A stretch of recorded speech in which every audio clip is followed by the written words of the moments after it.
unfit, a disgrace to her father's name. The town of Silver Bend whispered she'd lose everything within a year: the ranch, the cattle, her dignity. The banker sharpened his foreclosure papers. The mayor's wife smiled like a viper. But when the dust-covered cowboy walked into that general store and heard them mock her one last time, he didn't flinch. He looked straight at Arden Cole and said 5 words that would change everything. "Good. You'll match me just fine." This is their story. Stay until the end and comment your city below so I can see how far this tale travels across the world. The summer heat of 1878 settled over Silver Bend, Colorado like a wool blanket soaked in creek water, heavy, suffocating, and impossible to escape.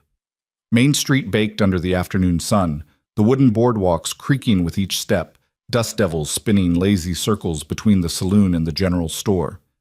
It was the kind of day when sensible people stayed indoors, when even the horses stood still in their traces, tails flicking at flies with mechanical precision. Arden Cole wasn't sensible. She'd stopped being sensible the day they buried her father. She walked down Main Street with her head high and her jaw set, boots clicking against the weathered planks with the steady rhythm of a war drum. Her riding skirt was dusty from the morning's work, her hair pulled back in a practical braid that had long since given up any pretense of ladylike arrangement. Sweat darkened the collar of her shirt. Dirt lined her fingernails. She looked exactly like what she was.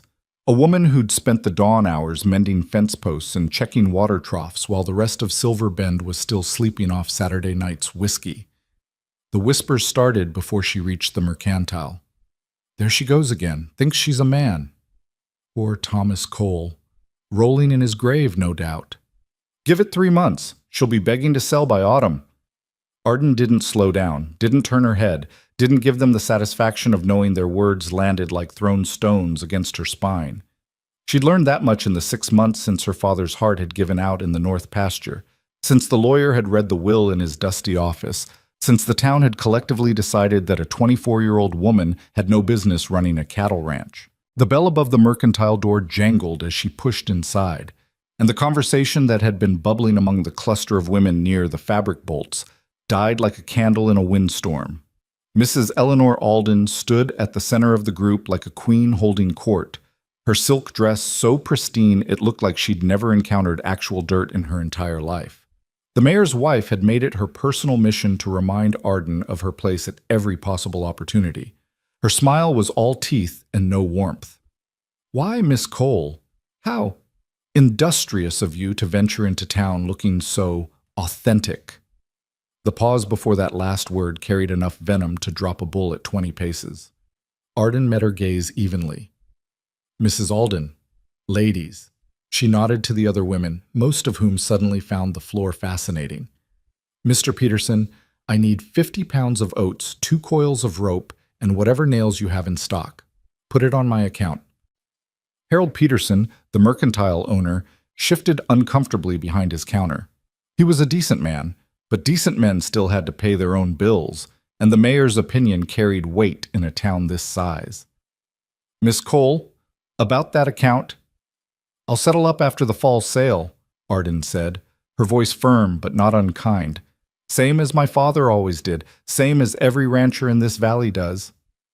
"Your father," Mrs. Alden interjected, her voice dripping with false sympathy, "had the respect of this community. He had experience. He had—" She paused for effect. "The proper constitution for such demanding work." The other women murmured agreement, a soft chorus of judgment wrapped in propriety. Arden felt the familiar heat rising in her chest, the anger that lived there now like a banked fire, always ready to flare. She opened her mouth to respond, to defend herself against these women who'd never touched a branding iron or birthed a calf or ridden through a lightning storm to bring in strays. The bell jangled again. Every head in the store turned toward the door. The man who stepped through was tall enough that he had to duck slightly beneath the frame, broad-shouldered in a way that suggested hard work rather than bulk. His clothes were worn but clean, dark trousers, a shirt that might have been blue once before the sun faded it, a bandana knotted loosely at his throat. Dust coated his boots and the lower half of his legs like he'd walked through miles of dry country. A battered hat shadowed his face, but Arden could see the sharp line of his jaw, the easy way he moved despite obvious fatigue. He was a stranger. Silver Bend didn't get many strangers. The man paused just inside the doorway, his eyes adjusting to the dimmer interior. His gaze swept the room with the careful attention of someone who'd learned to assess situations quickly, taking in Peterson behind the counter, the cluster of well-dressed women, Arden standing alone with dust on her clothes and defiance in her eyes. "Help you?" Peterson asked, his voice cautious. "Need supplies," the stranger said. His voice was deep, roughened by trail dust and sun. "And information, if you've got it. Looking for work. Ranch work." There was an accent there, not strong but present. Texas, Arden thought, or maybe Oklahoma. Mrs. Alden's laugh was like breaking glass. "Ranch work? In Silver Bend?" She gestured toward Arden with a flutter of her gloved hand. "I'm afraid our local attempt at ranching isn't exactly positioned to hire help. The Cole Ranch is barely keeping its head above water, though I'm sure Miss Cole appreciates the gesture of inquiry." The stranger's gaze shifted to Arden, really seeing her for the first time. Something flickered in his expression. Curiosity, maybe, or assessment. "Cole Ranch?" "My family's ranch," Arden said, lifting her chin. "And we're doing just fine." "Oh, my dear girl." Mrs. Alden's smile could have curdled milk. "Everyone knows you're drowning in debt. Your father's loans, the property taxes, the cost of maintaining that sprawling disaster of a homestead. It's only a matter of time. The kindest thing you could do is sell to someone with the actual capability to run it. My husband knows several interested parties who would offer fair prices." "Fair prices," Arden repeated, her voice flat. "Your husband's interested parties have offered exactly half what the land is worth, Mrs. Alden. We both know it." The temperature in the room dropped 10 degrees. "How dare you suggest—" "I'm not suggesting anything," Arden interrupted. "I'm stating facts. The Cole Ranch has been in my family for 30 years. It has water rights, timber rights, and 300 head of prime cattle. It's not for sale at any price, and certainly not at the insulting figures your husband's friends have proposed." Mrs. Alden's face flushed an unbecoming shade of crimson. "You silly, foolish girl! You cannot run a ranch. You're a woman. You don't have the strength, the knowledge, or the constitution for such work. You should be looking for a husband, not playing cowboy with your father's legacy." "Playing cowboy?" Arden's voice was dangerously quiet now. "Is that what you think I'm doing?" "What else would you call it? Riding around in men's clothes, barking orders at the few hands who haven't abandoned you yet, pretending you understand the first thing about cattle or markets or—" "I call it surviving," Arden said, each word clipped and precise. "I call it honoring my father's life's work. I call it refusing to let vultures like your husband pick apart everything Thomas Cole built just because I have the audacity to be his daughter instead of his son." The silence that followed was absolute. Even Peterson had frozen, a bolt of fabric halfway off the shelf behind him. The stranger cleared his throat. Every eye in the room swiveled back to him. He'd been watching the exchange with an expression that was hard to read, part amusement, part something else. Interest, maybe. He pushed his hat back slightly, revealing more of his face. He was younger than Arden had initially thought, maybe 30, with sun-weathered skin and eyes that were somewhere between blue and gray, like storm clouds over the plains.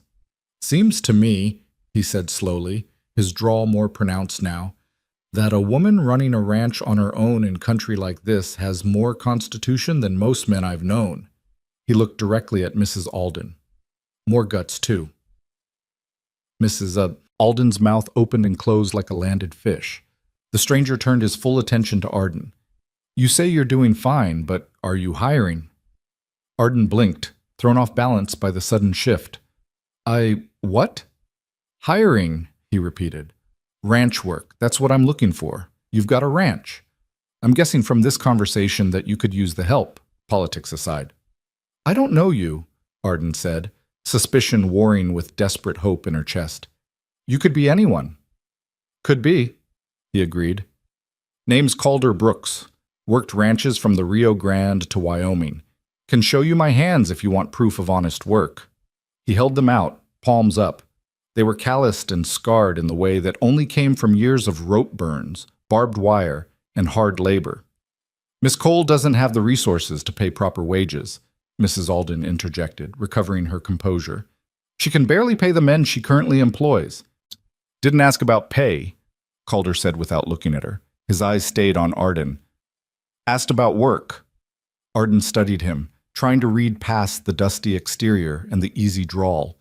She'd been burned before. Men who'd taken her father's wages and left after a week, spreading stories about the wild coal girl who thought she could boss grown men around. Men who'd stolen equipment or turned up drunk or simply vanished with their first month's pay. But something in Calder Brooks' eyes was steady, direct. And God help her, she was desperate. Standard wages, she heard herself say. Room and board in the bunkhouse. You'll take orders from me or from Rafa Delgado, my foreman. You'll work from can see to can't see during busy season. I don't tolerate drinking on the job, stealing, or men who think they know better than me just because they're men. The corner of Calder's mouth twitched. Sounds reasonable.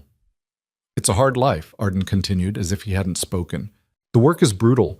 The ranch is... We're fighting for every acre right now. The bank is breathing down our necks, the mayor's office is trying to force a sale, and half the town is taking bets on when I'll fail. Good, Calder said. Arden frowned. Good? That almost smile became a real one, transforming his weather-beaten face into something that made Arden's breath catch unexpectedly in her throat.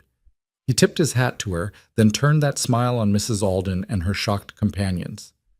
Good, he repeated, his voice carrying to every corner of the now silent mercantile. You'll match me just fine. The words hung in the air like smoke from a gunshot. Mrs. Alden made a strangled sound of outrage. The other women erupted into scandalized whispers. Peterson looked like he was trying to decide whether to laugh or hide behind his counter. Arden felt something unfamiliar and dangerous unfurl in her chest. Hope, maybe. Or recognition. The sense that this stranger with dust on his boots and a Texas drawl had just chosen her side in a war he didn't even fully understand yet. The ranch is 5 miles northwest, she said, keeping her voice steady despite the hammering of her heart.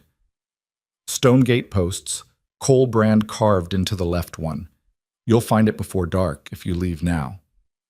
Calder touched his hat brim in acknowledgement. I'll be there. He turned to Peterson. I'll take those supplies for Miss Cole, and add a pound of coffee to her order. Looks like she could use it.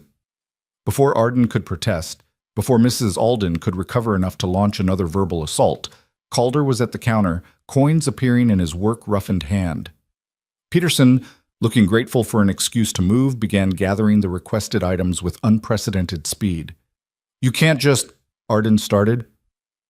Call it an advance on my first wages, Calder said over his shoulder. I'll work it off. But you don't... 5 miles northwest, stone gates, coal brand. Got it. He collected the bundle of supplies Peterson had hastily wrapped, then paused at the door. He looked back at Arden one more time, and this time there was something almost like a promise in his expression. See you before sundown, Miss Cole. Then he was gone, the bell jangling in his wake, leaving Arden standing in the middle of the mercantile with her heart racing and her mind spinning, and Mrs. Alden's fury crackling through the air like heat lightning. Well, Mrs. Alden said icily, I suppose that's the caliber of help you can attract. Drifters and saddle tramps who don't even ask about wages. How perfectly fitting. Arden didn't answer. She was still staring at the door, at the empty space where Calder Brooks had been standing. Something had just changed. Something fundamental. She didn't understand it yet, didn't dare name it, but she felt it in her bones the way she felt coming storms. You'll match me just fine. What kind of man saw a woman fighting alone against an entire town and decided that was exactly the kind of fight he wanted to join? My supplies, Mr. Peterson, Arden said quietly, turning back to the counter. Already wrapped, Miss Cole, Peterson said, his voice carefully neutral. About the account. I'll settle it after fall sale, Arden repeated. Same terms as always? Peterson glanced nervously at Mrs. Alden, then nodded. Yes, ma'am, after fall sale. It was a small victory, but Arden would take it. She collected her parcels, kept her spine straight, and walked out of that mercantile with the same steady dignity she'd walked in with. Let them whisper, let them speculate. Let Mrs. Alden spread whatever poison she wanted through the ladies' sewing circle and the Sunday church social. Arden Cole had work to do. The ride back to the ranch took an hour, long enough for the adrenaline of the confrontation to fade and reality to settle back in like morning frost. The Cole Ranch spread across a valley carved by Silver Creek, where the grass was still green in August, and the ponderosa pines climbed the slopes like dark green walls. It was beautiful country, hard country, the kind of land that would break you if you weren't careful, but reward you with breathtaking sunsets and clean water and cattle that practically raised themselves if you gave them half a chance. Thomas Cole had built this place from nothing. He'd arrived in Colorado Territory in '48 with a wife, a wagon, and dreams bigger than the mountains. He'd fought drought, fought winters that killed half his stock, fought claim jumpers and rustlers and every other hardship the frontier could throw at a man. And he'd won. For 30 years, he'd won.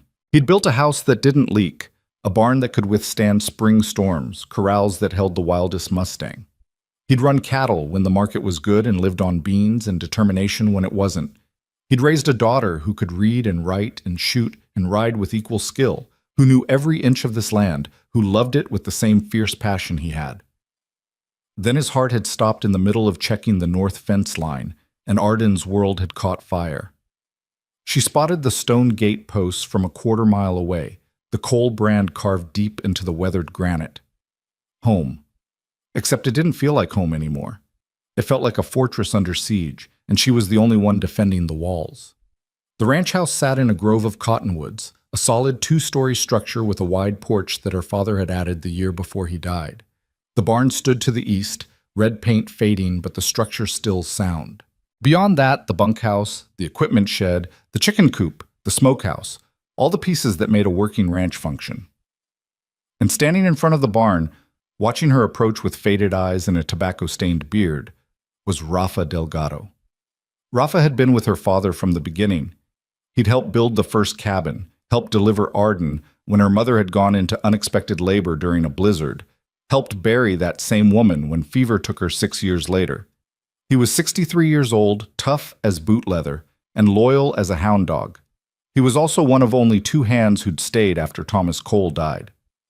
"Trouble in town?" Rafa asked as Arden dismounted. "When isn't there?" Arden handed him her reins. Mrs. Alden was in rare form. Rafa spat tobacco juice into the dirt. "That woman's got a tongue sharp enough to skin a bear. She thinks I should sell, thinks I'm an embarrassment to my father's memory." Arden started pulling the supply parcels from her saddlebags. "Your father," Rafa said, his voice going rough the way it always did when he talked about Thomas, "would have been proud as hell of what you're doing here. Don't let them poison you with their talk." Arden managed a tired smile. "I hired someone today." Rafa's eyebrows shot up. "Hired? With what money?" "Standard wages, same as everyone else." She paused. "He didn't ask about the pay, just asked about the work." "He?" Rafa's eyes narrowed. "What kind of fool takes a job without asking about wages?" "The kind who walked into Peterson's Mercantile right in the middle of Mrs. Alden tearing me apart and decided to defend me to her face." Arden shook her head, still not quite believing it herself. "Name's Calder Brooks. Says he's worked ranches from Texas to Wyoming. He'll be here before dark." Rafa studied her face with the too perceptive gaze of someone who'd known her since birth. "And you believe him?" "I don't know," Arden admitted. "But we need the help, Rafa. We've got 200 head to move before first snow, fences that won't survive another storm, and water rights to defend if the McAllister Ranch keeps trying to dam the creek upstream. We can't do it with just you, me, and Tommy." Tommy Garrett was their other remaining hand, a kid barely 18 who was more enthusiasm than skill, but worked harder than men twice his age. It wasn't enough, not for what they needed to accomplish before winter. "Guess we'll see what kind of man this Brooks fellow is," Rafa said finally, "if he's running from something or if he's the real deal." "If he shows up at all," Arden added.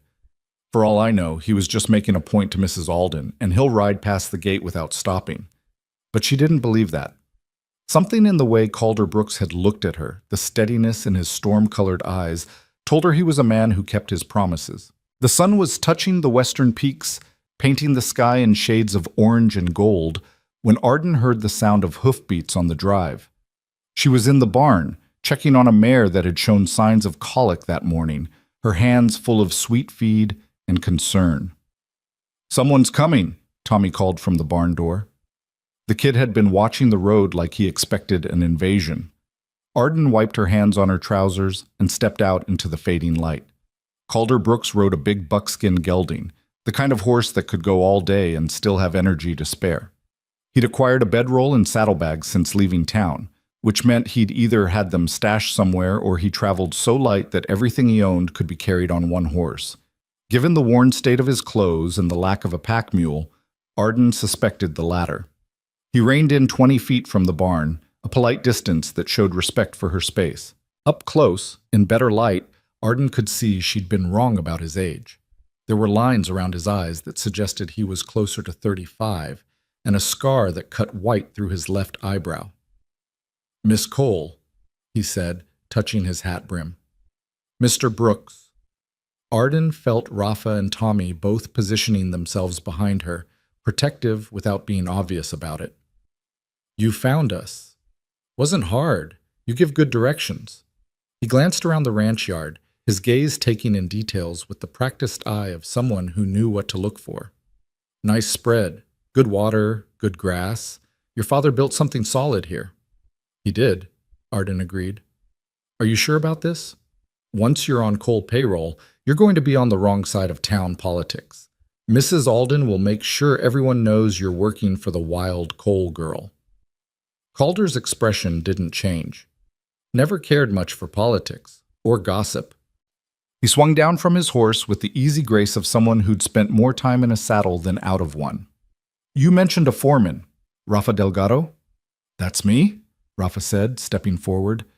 He looked Calder up and down with the blunt assessment of a man who'd hired and fired dozens of ranch hands over 30 years. "You know cattle?" "Yes, sir." "You know horses?" "Yes, sir." "You know how to fix fence, dig post holes, work a branding iron, and ride through a thunderstorm without pissing yourself?" Calder's mouth twitched. "I do." "And you're willing to take orders from a woman half your age?" "If that woman knows what she's talking about, I don't see why not." Rafa and Calder stared at each other for a long moment. Then Rafa nodded slowly.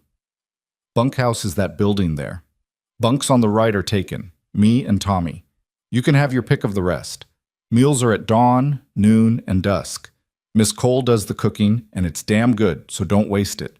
We start work at first light. Any questions?" "No, sir." "Don't call me sir. Makes me feel old." Rafa jerked his head toward the bunkhouse. "Get settled. We'll talk about tomorrow's work after supper." Calder nodded, gathered his horse's reins, and headed toward the barn. Arden watched him go, still trying to reconcile the reality of this stranger with the audacity of what he'd said in the mercantile. "Good. You'll match me just fine." "Well," Tommy said, his young voice bright with curiosity. "He seems all right." "We'll see," Rafa muttered, but there was something in the old man's eyes that looked almost like approval. Dinner that night was venison stew, biscuits, and coffee strong enough to strip paint. Arden had learned to cook from her mother before the fever and from necessity after. It wasn't fancy, but it was hot and filling, and the men cleaned their plates without complaint. They ate at the long table in the ranch house kitchen, a room that had seen countless meals and conversations over the years. Calder sat at the far end, listening more than talking, answering Rafa's careful questions about his experience and his intentions without volunteering much beyond the basics. "So where were you before Silver Bend?" Rafa asked, mopping up the last of his stew with a biscuit. "South of here. Worked a ranch outside Pueblo for 2 years." Calder's voice was even, uninflected. "Before that, Kansas. Before that, Texas. Why'd you leave?" "Pueblo Ranch sold out to a big operation from back east. New owners brought their own crew." He shrugged. "Happens." "And before Pueblo? Kansas?" Rafa was probing, looking for gaps in the story, inconsistencies that might suggest trouble. "Drought killed the herd. Owner gave up, moved back to St. Louis." Calder met Rafa's gaze steadily. "I'm not running from the law, if that's what you're asking. No angry wives, no stolen horses, no debts I can't pay. I'm just a hand looking for work." "In a town where nobody's hiring," Arden said, At a ranch, everyone says is doomed. Calder's attention shifted to her, and Arden felt the weight of that gaze like a physical thing. I've never been afraid of long odds, Miss Cole, and I don't put much stock in what everyone says. Why not? He considered the question, his calloused fingers wrapped around his coffee cup. Everyone said my father would never make anything of himself because he was Irish. Everyone said the drought in '73 would break every rancher in Texas. Everyone says a lot of things that turn out to be nothing but hot air and fear. Fear of what? Tommy asked. Change. People different from them. Things they don't understand. Calder took a long drink of his coffee. That woman in town today, the mayor's wife. She wasn't worried about you running this ranch, Miss Cole. She was scared of it. Arden frowned. Scared? Of me? Of what you represent, Calder clarified. You're doing something she was taught her whole life that women can't do. Every day you succeed, you prove that teaching wrong. That's threatening to people whose whole identity is built on those kinds of rules. The kitchen fell silent except for the crackle of the fire in the stove. Arden had never heard anyone put it quite that way before. She'd been called wild, improper, unnatural, but never threatening. That's a fancy way of saying she's a bitter old cow, Rafa said finally, and Tommy nearly choked on his coffee. Calder's smile was quick and genuine. That too. Later, after the dishes were washed and the men had retired to the bunkhouse, Arden stood on the porch and watched the stars come out over the mountains. The night was cool, a promise of the autumn that would arrive too soon, bringing with it all the challenges she'd been dreading. The bank loan was due in 2 months. Mayor Alden and his interested parties were circling like buzzards. She had 300 head of cattle that needed to make it through winter, fences that needed repair, hay that needed cutting and storing, and 1,000 other tasks that required more hands and more money than she had. And now she had Calder Brooks, a stranger who'd walked into her life for reasons she didn't fully understand. Good. You'll match me just fine. What had he meant by that? What had he seen in that mercantile that made him think she was worth defending, worth working for without even asking about pay? Arden didn't have answers. But for the first time in 6 months, she felt something other than the crushing weight of responsibility and fear. She felt curiosity. And beneath that, dangerous and unexpected, she felt hope.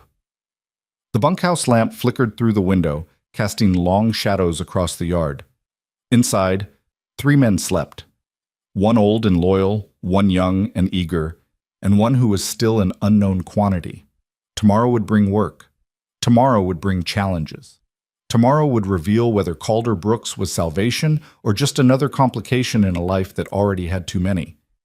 But tonight, Arden allowed herself to stand under the stars and breathe deeply and imagine, just for a moment, that maybe the impossible wasn't quite as impossible as everyone believed. Maybe wild wasn't something that needed to be tamed. Maybe being unfit for the life others expected meant she was perfectly fit for the life she'd chosen. And maybe, just maybe, she'd finally found someone who understood that. The wind shifted, carrying the scent of pine and creek water and the distant promise of weather changing. Arden pulled her shawl tighter and went inside, leaving the stars to their silent vigil over the Cole ranch. In the bunkhouse, Calder Brooks lay awake on his chosen bunk, staring at the ceiling and thinking about a woman with fire in her eyes and dust on her boots, who'd looked at him like he might be either crazy or exactly what she needed. He'd worked 100 ranches in 15 years, drifted from job to job like tumbleweeds across the plains. He'd never stayed anywhere longer than a season or two, never put down roots, never let himself care about more than the next paycheck and the next horizon. But something about Arden Cole's straight spine and desperate courage made him think that maybe, just maybe, he was tired of drifting.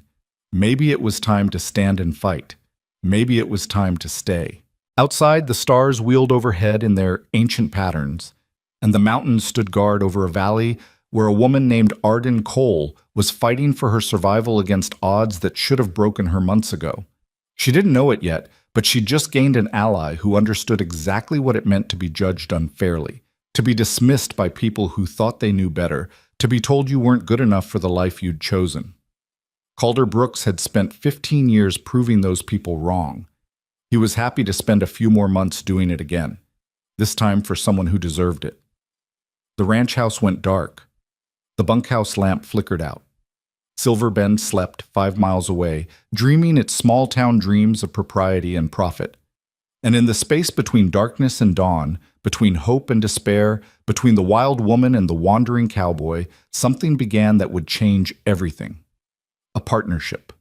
An alliance. A connection neither of them had been looking for, but both of them needed more than they knew.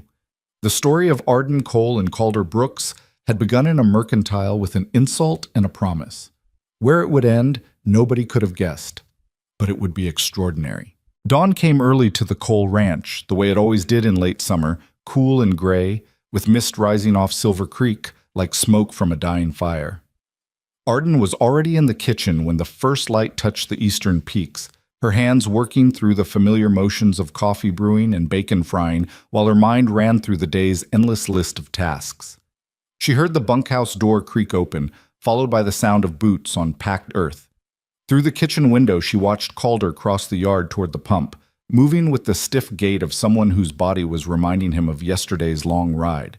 He worked the handle, ducked his head under the stream of cold water, and came up gasping, droplets catching the early light like scattered diamonds. Rafa emerged next, then Tommy, both men performing their own morning ablutions with less drama. By the time they filed into the kitchen, Arden had plates loaded with bacon, eggs, and yesterday's biscuits fried in the bacon grease the way her father had loved them. "We're starting with the south fence line," Rafa announced, sitting down at his usual spot. "Storm last week took down at least 50 yards of posts. Can't afford to lose cattle through the gaps."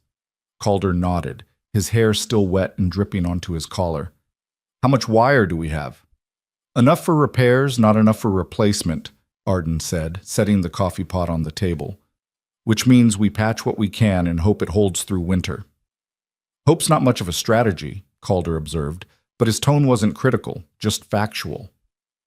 "Hope's all I've got right now," Arden shot back, then immediately regretted the sharpness in her voice. She was tired, worried about the bank, worried about the approaching deadline, worried about 100 things that kept her awake at night. Taking it out on her newest hand wasn't fair, but Calder just looked at her with those steady gray eyes and said, "Then we'd better make sure we've got more than hope by the time winter hits." Something in Arden's chest loosened slightly. "The south fence," she repeated. "Tommy, you're with Rafa and Mr. Brooks. I'll be checking the water situation upstream. McAllister's been damming again, and if we don't have words with him soon, we'll be dry by September." "You want company for that?" Rafa asked, his tone careful. "McAllister's got a mean streak." "I can handle McAllister," Arden said. She'd been handling him for 6 months, ever since he'd decided that a woman rancher meant easy pickings for water theft. "I don't doubt it," Rafa replied, "but sometimes it helps to have witnesses." Arden opened her mouth to argue, then caught Calder watching her with an expression she couldn't quite read. Not judgment, exactly. More like interest, like he was trying to figure out what made her tick. "Fine," she said finally. "Rafa, you take Tommy and start on the fence. Mr. Brooks, you're with me." Calder's eyebrows rose slightly, but he just nodded. "Yes, ma'am." They rode out an hour later, following Silver Creek upstream through country that grew progressively rougher as the valley narrowed. Arden led the way on her paint mare, with Calder following on his buckskin gelding. For the first mile, neither of them spoke. The only sounds were the creek running over stones, birds calling in the pines, and the rhythmic creak of saddle leather. Finally, Calder broke the silence. "How long has McAllister been stealing your water?" Arden glanced back at him. "How did you know that's what this is about?" "You said he's been damming. That's not accidental, and you've got the look of someone who's fought this particular fight before." 6 months, Arden admitted, "ever since my father died. He figures I won't defend the water rights, or that I don't know how to prove they're mine. He's wrong on both counts." "What does the law say?" "The law says I have senior rights. My father filed first back in '51. But the law also requires that I'm putting the water to beneficial use, which means running enough cattle to justify the claim." She urged her mare around a fallen log. "McAllister's been spreading rumors that I'm overstocked, that I'm not managing the herd properly, that I'm wasting water. He's trying to build a case that my rights should be forfeited." "Are you overstocked?" Arden twisted in her saddle to look at him directly. No, I'm running exactly the number my father ran. But McAllister has the mayor's ear and the water commissioner is his brother-in-law, so you're fighting corruption as well as theft, Calder finished. That's a harder battle than just fixing a dam. Everything about this ranch is harder than it should be, Arden said, more bitterly than she intended. But I'm not giving up. Not the water, not the land, not any of it. They rode in silence for another half-mile. Then Calder said, "Tell me about your father." The question caught Arden off guard. "What do you want to know?" "Whatever you want to tell me. You're fighting this hard to keep his legacy alive. I figure he must have been worth it." Arden felt her throat tighten. Nobody had asked her about Thomas Cole in months. Most people in Silver Bend had immediately started talking about what would happen to the ranch now that he was gone, about Arden's inevitable failure, about who would buy the land when she finally gave up. Nobody had asked what kind of man he'd been, what he'd meant to her, why this place was worth bleeding for. "He was stubborn," she said finally. "Stubborn as a Missouri mule, my mother used to say. He came out here with nothing but determination and a dream, and he built something that lasted. He taught me everything, how to read sign, how to doctor sick cattle, how to negotiate with buyers, how to stand my ground when men tried to push me around." She paused. "He also taught me that land isn't just property, it's legacy. It's the only thing that outlasts us." "Sounds like a good man," Calder said quietly. "He was. And he loved this place the way some men love women, completely, desperately, without reservation." Arden blinked hard against the sudden burning in her eyes. When his heart stopped, he was checking fence posts. Died doing exactly what he loved, on land he'd built with his own hands. "I figure if I can't keep this place running, then what was the point of any of it?" Calder didn't respond immediately. When he did, his voice was thoughtful. "The point was that he lived the life he chose, and he raised a daughter who's willing to fight for what matters. That's not nothing, Miss Cole. That's everything." Arden didn't trust herself to answer. She just nodded and kept riding, grateful that Calder had the sense to let the silence settle naturally between them. They found McAllister's dam a mile upstream, exactly where Arden had expected it, a crude but effective barrier of logs, stones, and mud that diverted most of Silver Creek into an irrigation ditch leading toward McAllister's property. The main channel was reduced to a trickle barely 6 inches deep.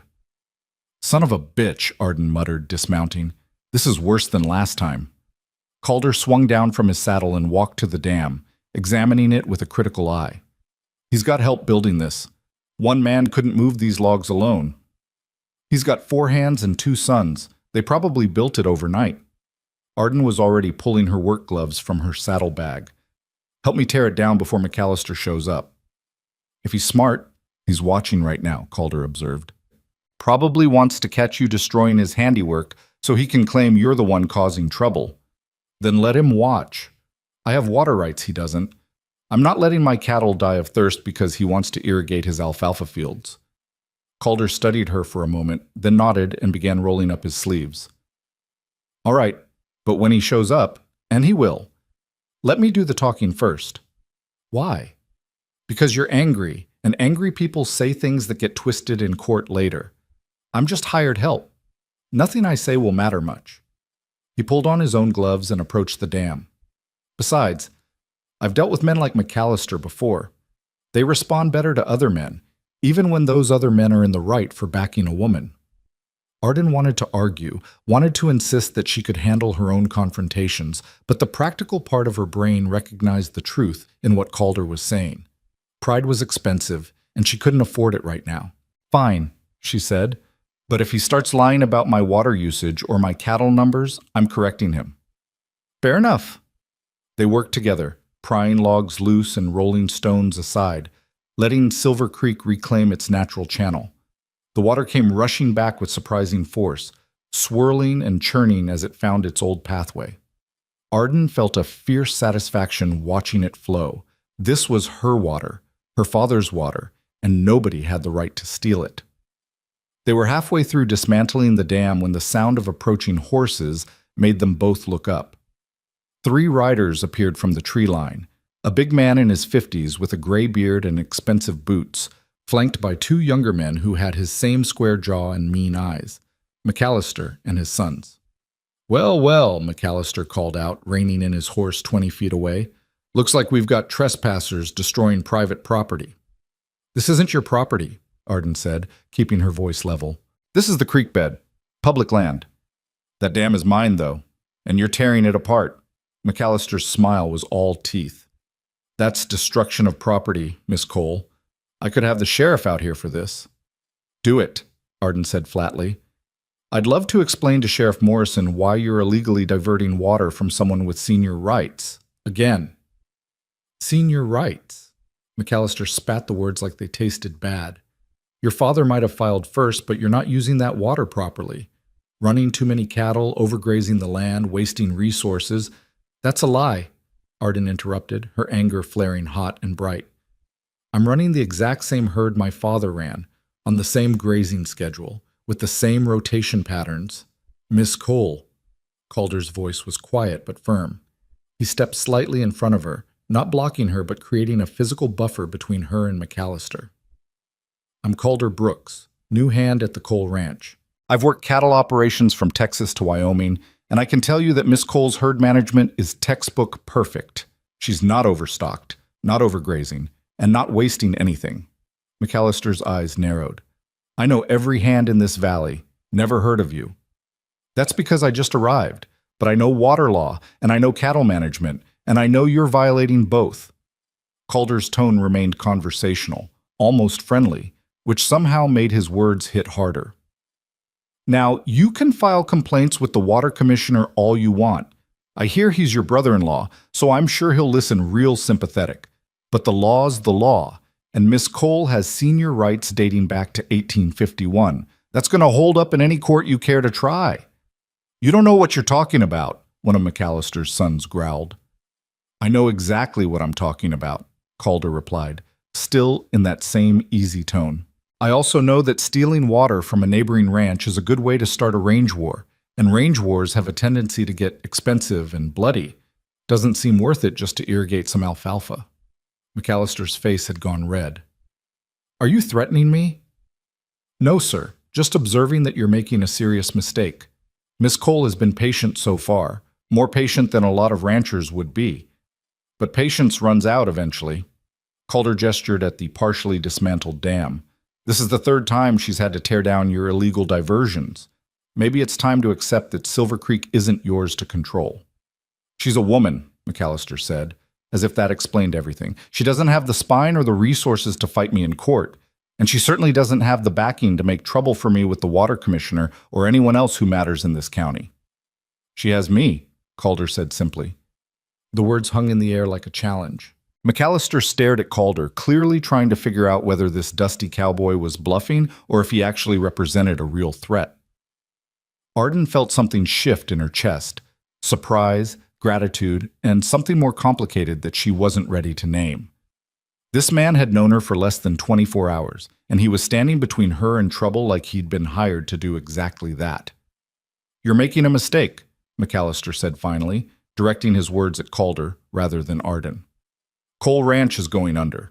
Bank's going to foreclose before Christmas. Whatever wages she promised you, you won't see them." "That's my concern, not yours," Calder replied. "And we're going to finish removing this dam now. You're welcome to watch, or you can ride back to your ranch and save yourself the aggravation." For a long moment, nobody moved. Then McAllister jerked his horse's head around viciously and spurred it back toward the tree line, his sons following with backward glances that promised future trouble. Arden waited until they'd disappeared before letting out the breath she'd been holding. "Thank you," she said quietly. "You didn't have to do that." "Yes, I did," Calder said, turning back to the dam. "That's what you're paying me for. I'm paying you to fix fences and work cattle, not face down my neighbors." Calder pulled another log free, muscles straining under his shirt.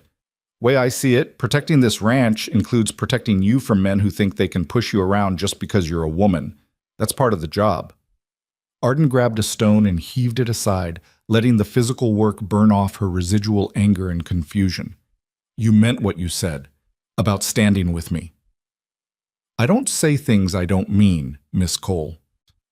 They finished destroying the dam in silence, working side by side until Silver Creek ran free and clear again, the water singing over stones in its natural rhythm. When they were done, both of them were soaking wet and covered in mud, but the satisfaction of seeing that water flow made it worthwhile. "He'll just rebuild it," Arden said, watching the creek run. "Maybe not tomorrow, but soon." "Probably," Calder agreed, "but each time he does, you tear it down again. Eventually he'll figure out it's more trouble than it's worth, or you'll get enough evidence of repeated violations to take to a judge who isn't in his pocket."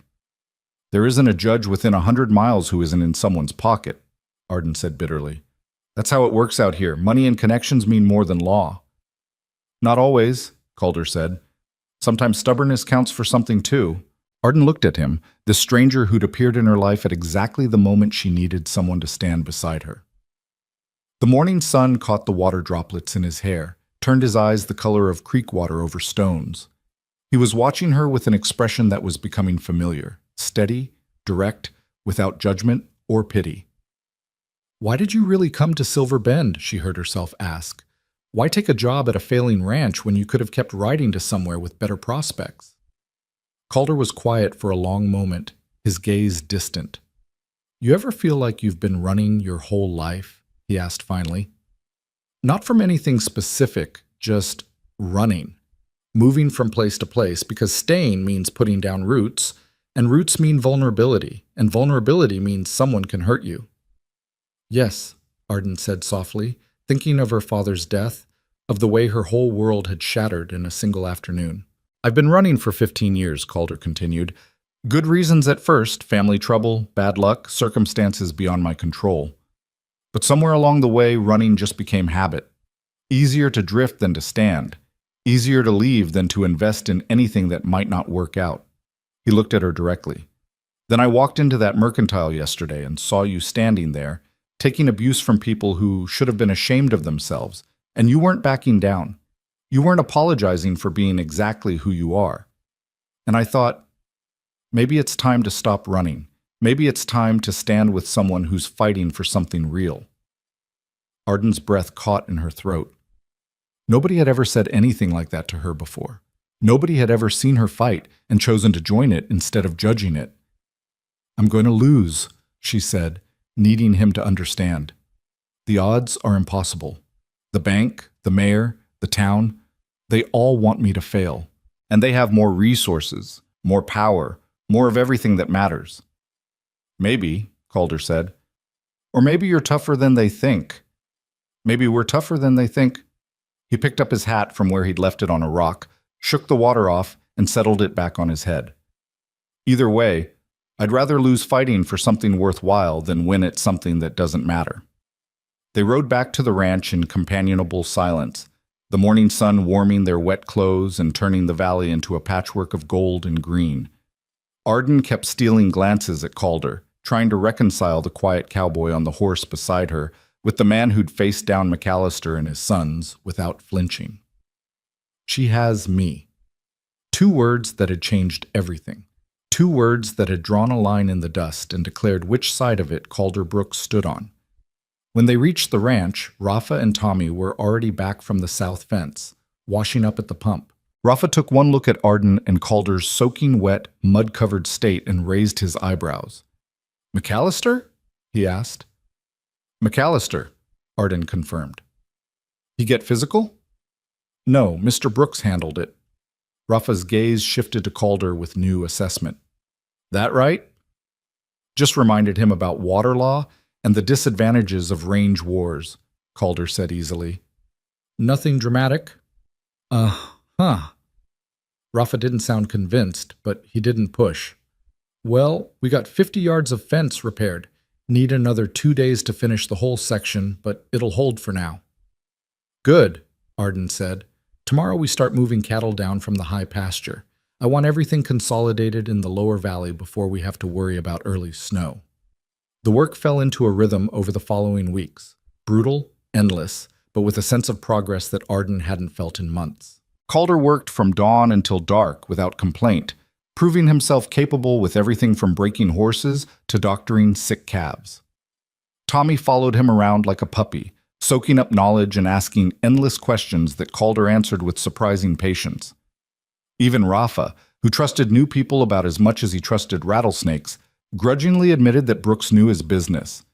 But it was the small moments that caught Arden off guard.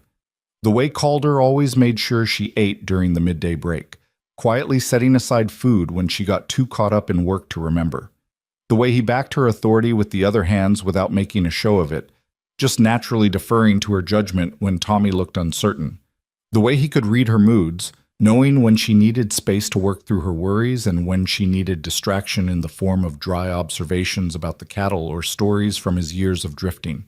One evening, 3 weeks after Calder's arrival, they were sitting on the porch after supper while Rafa and Tommy played cards in the bunkhouse. The sun had set an hour ago, and the first stars were appearing over the eastern peaks. Arden was reviewing the ranch accounts, or trying to anyway. The numbers kept blurring together, mocking her with their insufficiency. "How bad is it?" Calder asked from where he sat on the porch steps, working oil into a bridle that had started to crack. Arden didn't pretend to misunderstand. "The bank loan is due in 6 weeks. I need $3,000. I have—" She checked the ledger again, hoping the numbers might have magically changed. 843. Calder's hand stilled on the leather. "What about the cattle? When's the fall sale?" "Not until November, and even if I sell every head at top price, I'll maybe clear $1,500 after expenses." She closed the ledger with more force than necessary. "I'm $2,000 short, and I have no way to get it." "What if you sold some land?" "To who? The only people with that kind of cash are the mayor's friends, and they're offering pennies on the dollar.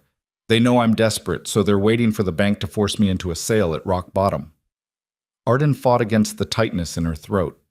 6 weeks. That's all I've got left before this place becomes someone else's property. Calder set the bridle aside and stood, crossing to lean against the porch railing where he could see her face in the lamplight spilling through the window. "What about taking the herd to Cheyenne?" Arden blinked. "What?" "Cheyenne. Prices are double there, sometimes triple, depending on market. It's a risk. Long drive, lots of things that can go wrong. But if you made it, you'd have enough to pay the bank and have capital left over." He paused. "It's a long shot, but it's still a shot." "That's a 200-mile drive through rough country," Arden said, even as her mind started racing through the logistics. "We'd need at least 4 drivers, probably 5. We'd need supplies, a chuck wagon, enough horses for remounts. We've got 4 drivers. Me, you, Rafa, Tommy. Tommy's 18 and has never done a drive that long." "Then he'll learn," Calder said simply. "And I've done drives twice that distance. Rafa's forgotten more about cattle than most men ever learn. You can ride and rope better than half the cowboys I've worked with." He met her eyes steadily. "It's possible, Arden. Difficult, but possible." She noticed he'd used her first name but was too caught up in the idea to call him on it. "The bank would never extend my loan to give us time for the drive. So we don't ask for an extension. We just do it." Calder's voice was calm, confident. "We leave in a week. Push hard. Make Cheyenne in 3 weeks. Sell the herd, get back here with time to spare before the loan comes due. And if something goes wrong, if we lose cattle, if there's a stampede, if we don't get the prices we need, then we're no worse off than we are now," Calder pointed out. "You're already losing the ranch. This way, at least you're fighting for it instead of just watching it slip away." Arden stared at him, at this man who'd been in her life less than a month, but was already proposing the kind of desperate gamble that could save everything or destroy what little remained. The smart move was to say no. The safe move was to accept defeat gracefully, take whatever the mayor's friends offered, and start over somewhere else. But Arden Cole had never been particularly smart or safe. "If it's a long shot," she said slowly, "it's still a shot. We do it. We take the herd to Cheyenne." Calder's smile was brilliant in the darkness, proud, relieved, and something else that made Arden's heart skip unexpectedly. "Then we'd better start planning. We've got a lot of work to do." They stayed up late that night, mapping routes and calculating supplies, arguing over which cattle to take and which to leave behind, planning for every contingency they could imagine. Rafa joined them eventually, drawn by the lamplight and the sound of their voices, and after initial skepticism, agreed that a Cheyenne drive was their best chance. "It's crazy," the old foreman said, but he was grinning. Thomas would have loved it. He always did appreciate a good gamble when the odds were long enough. Then we'll do it for him, Arden said. One last impossible thing before the ranch passes out of Cole hands forever. But even as she said it, looking at Calder across the table with maps spread between them and hope kindling bright in her chest, she didn't believe they were going to fail. For the first time in 6 months, Arden Cole believed they might actually win. The week before the drive passed in a blur of preparation that left everyone exhausted before they'd even started. Arden worked 18-hour days sorting cattle, repairing equipment, and buying supplies on credit that made her stomach twist with anxiety every time she signed her name. The general store owner, Harold Peterson, had looked at her with something between pity and admiration when she'd presented her list. "That's a lot of provisions, Miss Cole," he'd said quietly, glancing at the figures. "You planning something big?" "Cheyenne Drive," Arden had replied, meeting his eyes steadily. "Leaving in 4 days." Peterson had whistled low. "That's ambitious and risky." "Everything worth doing is risky, Mr. Peterson. Can you extend me credit or not?" He'd extended it, though Arden suspected he didn't expect to see full payment. The whole town would know about the drive within hours. Peterson's wife had been standing 3 feet away, pretending not to listen, but there was nothing to be done about it. Silver Bend would talk regardless of what Arden did or didn't tell them. True to prediction, Mayor Alden appeared at the ranch 2 days before their planned departure, riding up the drive in his fine buggy like he was paying a social call rather than circling wounded prey. Arden met him in the yard, with Calder working nearby in deliberate earshot, mending tack on the porch. "Miss Cole," Alden said, descending from his buggy with practiced political grace, "I've heard some concerning rumors about your intentions." "Then you've heard I'm taking my cattle to Cheyenne," Arden said flatly. "Not rumors. Facts." Alden's smile was oily with false concern. "My dear girl, you can't possibly be serious. A drive of that length through that terrain with your limited resources? It's suicide. You'll lose half your herd before you're halfway there. That's my concern, not yours, Mayor."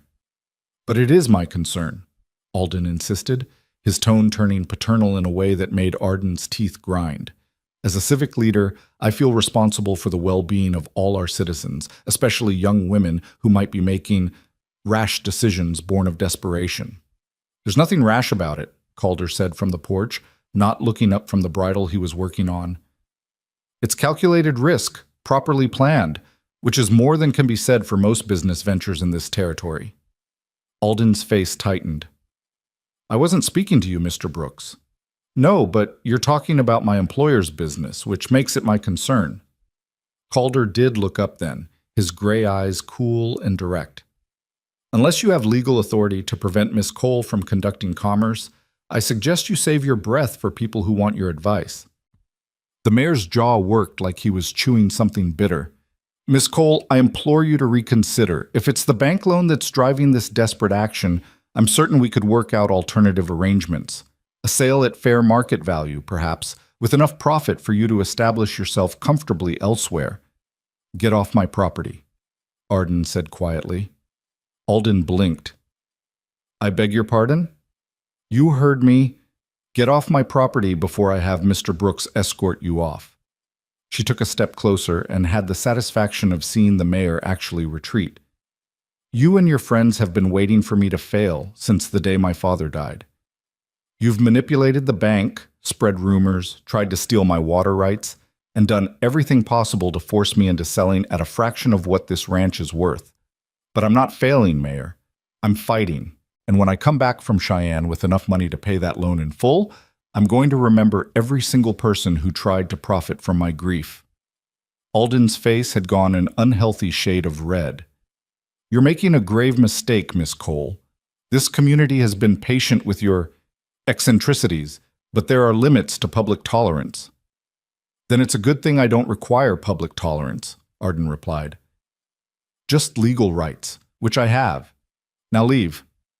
The mayor climbed back into his buggy with wounded dignity, but his eyes promised retribution as he drove away. Arden watched until the dust settled, then discovered her hands were shaking with the aftermath of adrenaline. "That went well," Calder observed dryly. "I just made an enemy of the most powerful man in the county," Arden said, pressing her palms against her thighs to still the tremors. "You already had that enemy. You just stopped pretending otherwise." Calder set aside his work and stood, crossing to where she stood in the yard. "You did good, Arden. Standing up to men like that, it's harder than any physical work we'll do on this drive." "I'm terrified," she admitted quietly. "What if he's right? What if this is suicide and I'm just too stubborn to see it?"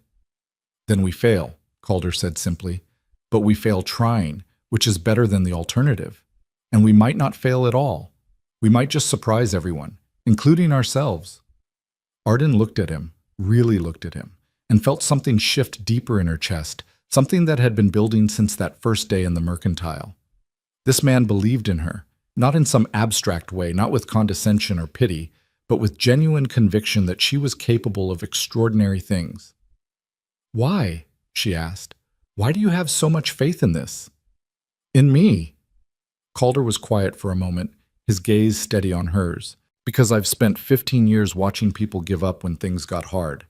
Watched ranches fail because the owners didn't have the spine to fight for them. Watched good land go to waste because someone decided it was easier to quit than to try." He paused. "You're not a quitter, Arden. You've got steel in you that most people never find, and that's worth betting on."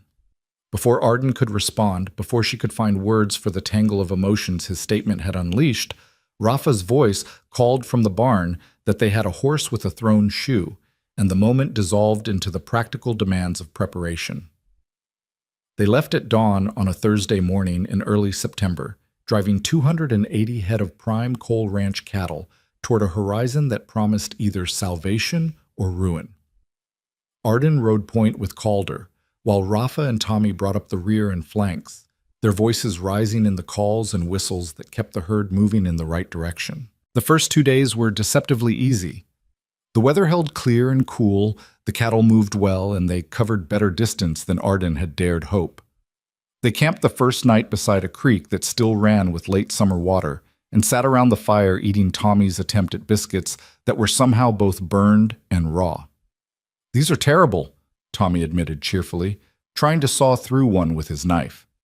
"They build character," Rafa said, dunking his in coffee until it was soft enough to chew. "First drive I ever did, the cook fell off the wagon drunk on the second day and broke his leg. We ate hardtack and jerky for 3 weeks straight." "What happened to the cook?" Tommy asked. "Left him at a way station with a bottle of whiskey and enough money to get home when he healed up. Never saw him again." Rafa squinted at his biscuit thoughtfully. "These might actually be worse than hardtack." The laughter that followed was easy and genuine, the kind that came from shared hardship and the relief of a successful day. Arden felt something loosen in her chest as she watched her small crew joke and eat and tend the fire. For the first time in months, she wasn't alone in her fight. She had people beside her who'd chosen to be there, who believed the impossible might be possible after all. Calder caught her eye across the flames and smiled, and Arden felt warmth that had nothing to do with the fire. The third day brought their first real challenge. Dark clouds massed over the mountains to the west, moving fast with the kind of intent that promised violence. By noon, the temperature had dropped 20 degrees and the wind was picking up, making the cattle nervous and fractious. "Storm's coming," Rafa announced unnecessarily, reading the sky with the expertise of 40 years watching weather in this country. "Big one." "How big?" Arden asked, though she could feel it herself, that electric tension in the air that preceded serious weather. "Big enough that we need to find shelter," Rafa said. "There's a draw about 2 miles northeast. It's not perfect, but it'll break the worst of the wind." They pushed the herd hard toward the draw, racing the storm as lightning began to flicker in the advancing clouds. The cattle were spooked now, rolling their eyes and lowing with distress, fighting against the direction the riders wanted them to go. Arden's mare was dancing sideways, responding to both the approaching storm and the nervous energy of the herd. "Easy, girl," Arden murmured, keeping her seat through her horse's nervous movements. "We're almost there." They reached the draw just as the first fat raindrops began to fall, cold as creek water and hard enough to sting exposed skin. The herd funneled into the natural depression in the landscape, sheltered on three sides by rising ground and sparse tree cover. It wasn't much, but it was better than being caught in open country when the full force of the storm hit, which it did, about 10 minutes later, with the sound of a freight train and the fury of something biblical. Rain became a solid wall of water. Wind screamed through the draw, bending trees and tearing at anything not secured. Lightning cracked so close that Arden could smell the ozone, could feel the electricity crawl across her skin.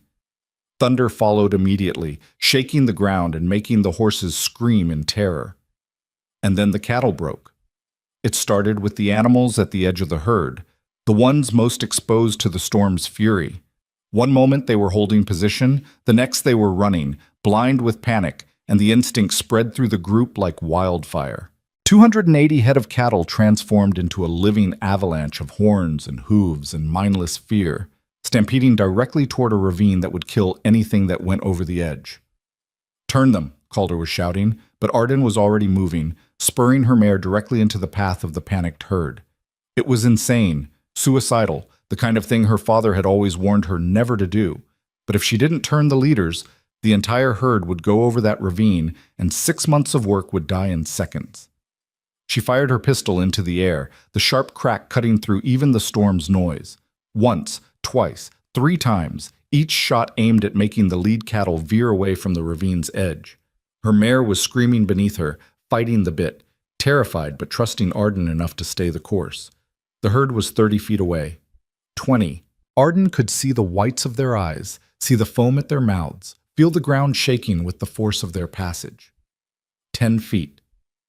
Something massive and buckskin appeared at her side, Calder on his gelding, adding his own gunfire to hers, putting himself between her and the worst of the danger.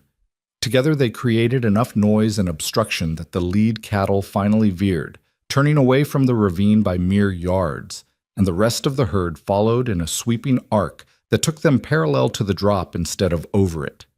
They rode with the stampede for a quarter mile, keeping pace with the panicked animals, firing and shouting until the cattle finally began to slow, their initial terror burning out into exhausted confusion. By the time the herd came to a scattered, heaving halt, the worst of the storm had passed, leaving behind steady rain and the distant rumble of retreating thunder. Arden's hands were shaking so badly she could barely holster her gun. Her mare was lathered with sweat and rain, sides heaving, but miraculously uninjured. Calder was beside her, his face grim and pale beneath the water streaming from his hat brim. "That," he said, his voice rough, "was the stupidest, bravest thing I've ever seen anyone do." "Had to be done," Arden managed, though her own voice was shaking. "You could have been killed. If your horse had stumbled, if you'd been a second too slow at—" He cut himself off, jaw working. "Don't ever do that again." "Don't tell me what to do," Arden shot back, adrenaline making her sharp. "They're my cattle, my responsibility." "And you're no good to this ranch dead," Calder said flatly. "Next time we turn them together. You don't ride into a stampede alone." "There might not be time for together. Then we make time, or we lose cattle. But we don't lose you." His eyes were fierce in his pale face. "Understand?" Arden stared at him, breathing hard, and saw something in his expression that made her breath catch for entirely different reasons. This wasn't just about the cattle or the ranch. This was personal. This was Calder Brooks terrified that he'd just watched her die, and angry that she'd taken such a risk. "I understand," she said quietly.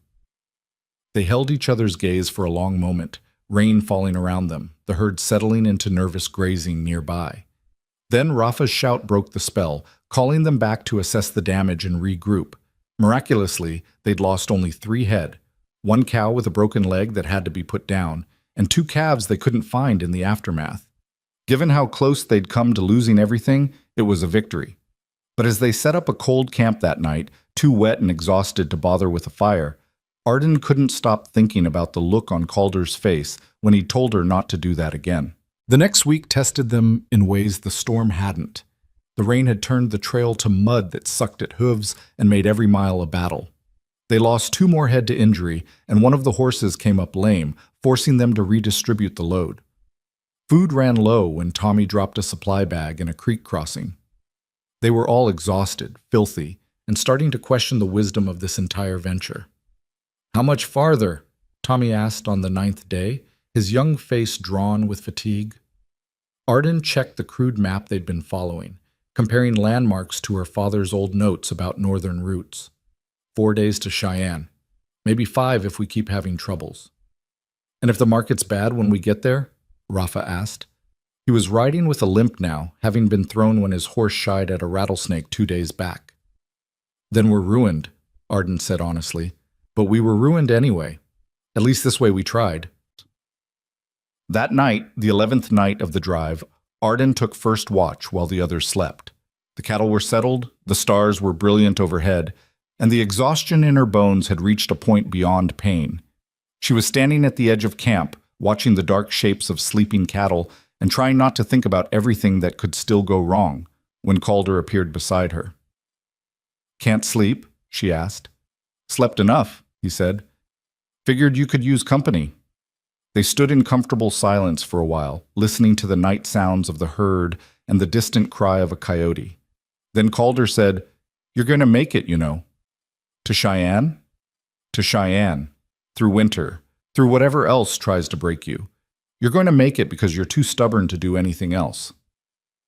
Arden felt her throat tighten. "I'm scared, Calder. Every day, every mile, I'm terrified that this is the moment everything falls apart." "I know," he said quietly. "But you keep moving anyway. That's what courage is, being scared and doing it anyway." "Is that what you've been doing? All those years of drifting, were you scared?" Calder considered the question. "Different kind of scared. I was afraid of staying, of investing in something that might fail, of caring about people who might leave or die or disappoint me. So I kept moving, kept my distance, never let anything matter too much." He paused. "Turns out that's its own kind of failure. Running doesn't make you safe. It just makes you alone." "And now?" Arden asked, her heart beating faster. "Now I'm tired of running," Calder said. He turned to look at her directly, and even in the darkness she could see the intensity in his eyes. "I've never seen anyone fight this hard for a dream, for a place, for a legacy. It makes a man think about staying, about having something worth fighting for himself." The words hung between them like a promise and a question. Arden knew she should step back, should maintain the careful distance she'd been keeping between employer and employee, between her heart and the dangerous territory of hoping for more than survival. But she was tired of being careful, tired of being alone in her fight. "I'm glad you stayed," she said. "I don't think I could do this without you." "You could," Calder said. "You'd find a way, but I'm glad I'm here to see it." He reached out slowly, giving her time to pull away, and tucked a strand of hair behind her ear. His hand was rough with calluses, gentle with intent, and Arden felt that touch like lightning through her entire body. "Arden," he said, her name rough in his mouth. "When this is over." A wolf howled, close enough to make them both turn sharply toward the sound. Then another howl answered, and another, coming from multiple directions around the herd. "Wake the others," Arden said, her hand already on her rifle. "Now!" The next hour was chaos. The wolves came in a pack, at least 7 or 8 animals, circling the herd and testing the defenses. The cattle were panicking again, pushing against each other and threatening another stampede. The 4 riders positioned themselves around the herd, firing into the air and at the ground near the wolves, trying to drive them off without starting a full-scale battle. Arden and Calder ended up back-to-back at one point, surrounded by circling shadows with gleaming eyes and bared teeth. She could feel the solid warmth of his shoulders against hers, could hear his steady breathing as he tracked targets in the darkness. "Left side," he said calmly. Arden swung her rifle and fired, the muzzle flash illuminating a gray shape that yelped and retreated. 2 more appeared on the right, and Calder's gun spoke twice in quick succession. They held that position for what felt like hours but was probably only minutes, protecting each other's blind spots, moving in unconscious synchronization that came from trust and necessity. When the wolves finally gave up and melted back into the darkness, both of them were shaking with adrenaline and relief. "You all right?" Calder asked, turning to check her over in the dim light from the rekindled fire. "I'm fine." "You?" "Fine." He was still holding his rifle, still scanning the darkness for threats. That was too close. Everything about this drive has been too close, Arden said, and surprised herself by laughing. It came out slightly hysterical, born of exhaustion and fear and the sheer absurdity of their situation. Storms, stampedes, wolves. What's next? Locusts? Calder's mouth twitched. Don't tempt fate. I think fate stopped paying attention to us about 200 miles ago, Arden said. She looked at her crew, Rafa checking the herd for injuries, Tommy feeding the fire with shaking hands, and felt a surge of fierce pride. But we're still here. We're still moving forward. And we're going to make it to Cheyenne if I have to fight every wolf and storm between here and there. I believe you, Calder said, and the absolute conviction in his voice made Arden's heart clench. I'd follow you into hell if you asked, Arden Cole. And I'd bet on us walking back out again. The moment stretched between them, heavy with things unsaid and promises neither of them quite dared to make. Then Rafa called that he'd found an injured calf, and they went back to work, back to the endless demands of keeping 270 head of cattle alive and moving north. But something had changed between them in those dark hours of standing together against threats that should have broken them. Something had been acknowledged, even if not spoken aloud. They reached Cheyenne 4 days later, arriving at the stockyards with 268 head of exhausted but healthy cattle. Arden barely remembered the final miles. They blurred together in a haze of fatigue and desperate determination. But she remembered the moment she saw the city on the horizon, remembered the way her throat had closed with relief and disbelief that they'd actually made it. The stockyard manager took one look at their herd and whistled appreciatively. That's prime stock, miss. Where'd you drive from? Silver Bend, Colorado, Arden said, dismounting on legs that barely held her. 200 miles. 200? The manager blinked. And you're the owner? I'm the owner, Arden confirmed, too tired to care about his surprise. When's the next auction? Tomorrow afternoon, but if you're interested, I've got a buyer here now who's looking for exactly this kind of quality. Chicago meat packer, paying top dollar. Save you the auction fees and the wait. Arden's heart started pounding. How much? I'd have to let him make the offer, but these are good animals. Well-fed, healthy, despite the long drive. I'd say $23 a head, minimum. Maybe more if he's feeling generous. $23 a head. Arden did the math quickly. With 268 head, that was over $6,000. More than double what she needed for the bank. More than enough to save the ranch and have capital left over. Set up the meeting, she heard herself say. I'll negotiate directly. The buyer turned out to be a hard-eyed man from Chicago who tried to intimidate Arden into accepting $18 a head. She stood her ground, cited market prices and the quality of her stock, and refused to budge below 22. They settled at $23.50, and Arden walked away from the negotiation with a check for $6,178. She stared at the slip of paper in her hand, this proof that the impossible had just happened, and felt tears burn hot behind her eyes. They'd done it. Against every odd, every prediction, every voice that said she'd fail, they'd done it. Calder found her standing outside the stockyard office, staring at the check like it might disappear. He took one look at her face and smiled, slow and proud and brilliant. You did it, he said. We did it, Arden corrected. I couldn't have made it without you, without any of you. Maybe, Calder allowed, but you're the one who had the courage to try. That's what made the difference. Arden looked at this man who'd appeared in her life when she'd needed him most, who'd stood beside her through storms and stampedes and wolves and negotiations, who'd believed in her when belief seemed like the most foolish thing in the world. Thank you, she said, and knew the words were inadequate for everything she felt. For staying, for fighting with me, for making me believe this was possible. Calder's expression softened into something that made Arden's breath catch. I told you from the start, Arden, you match me just fine.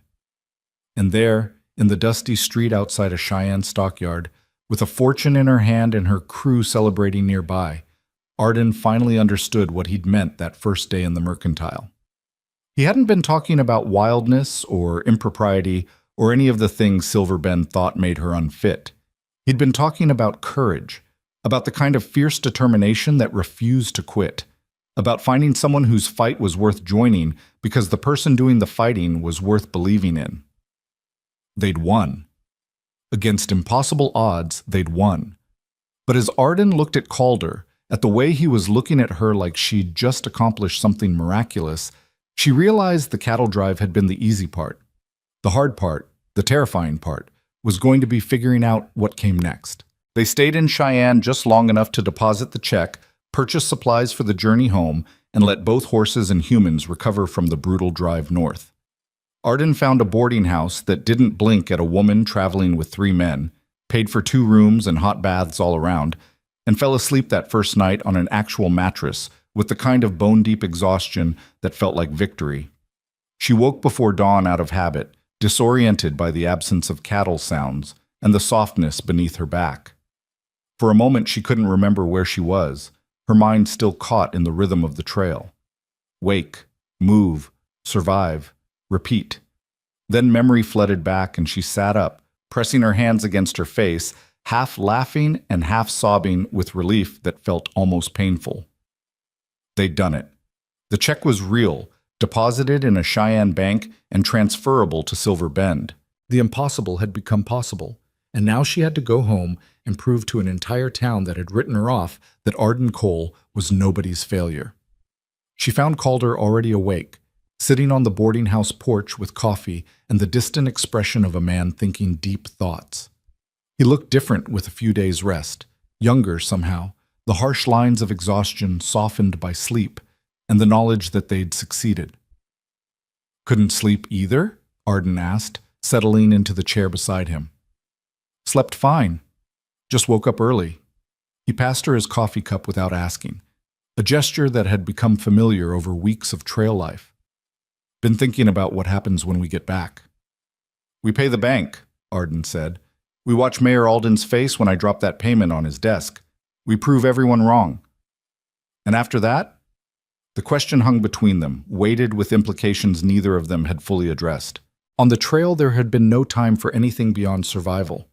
But now, with success secured and home waiting, the future suddenly demanded attention. After that we rebuild, Arden said carefully. Restock the herd with the capital we have left, make repairs before winter, figure out next year's strategy. She paused. And I pay my crew the wages I owe them, plus bonuses for hazard duty. Calder's mouth quirked. Hazard duty, that's one way to describe wolves and stampedes. You earned it, Arden said firmly. All of you. Without you 3, I'd have nothing right now except foreclosure papers. About that, Calder said, his tone shifting into something more serious. About wages and the future and what comes next. He turned to look at her directly. I don't want wages anymore, Arden. Her stomach dropped. You're leaving. No, he said quickly. Opposite of leaving. I'm saying I want a stake, a partnership, something permanent instead of just being hired help. Arden stared at him, her heart suddenly hammering against her ribs. A partnership? The Cole Ranch needs more than seasonal hands, Calder said. It needs investment, expansion, someone with equal stake in making it succeed. You've proved you can run it, proved it to everyone who doubted, but you can't do everything alone, not forever. He leaned forward, his gray eyes intense. I've got savings from 15 years of work, not a fortune, but enough to buy into a partnership. We could expand the operation, bring in more breeding stock, maybe buy out one of the failing homesteads to the east and double your grazing land. Why? Arden asked, her voice barely above a whisper. Why invest in a ranch that was almost foreclosed? Why tie yourself to a place that the whole county expected to fail? Because it didn't fail, Calder said simply. Because you didn't fail. And because I'm tired of drifting from place to place with nothing to show for it except worn-out boots and old stories. I want to build something, Arden. I want roots. And I can't think of anywhere I'd rather put them down than here. There was more in his words than a business proposition. Arden could hear it in his voice, see it in the way he was looking at her, like she was the answer to questions he'd been asking himself for years. It terrified her, this raw honesty, because accepting a partnership meant accepting that someone else's future was tied to hers, that she wasn't fighting alone anymore. I need to think about it, she said finally. Not because I don't want it, but because it's a big decision. Partnership means you're stuck with me, with this place, with everything that comes with it. I know, Calder said, and I'm asking anyway. They left Cheyenne the next morning, traveling light without a herd to slow them down.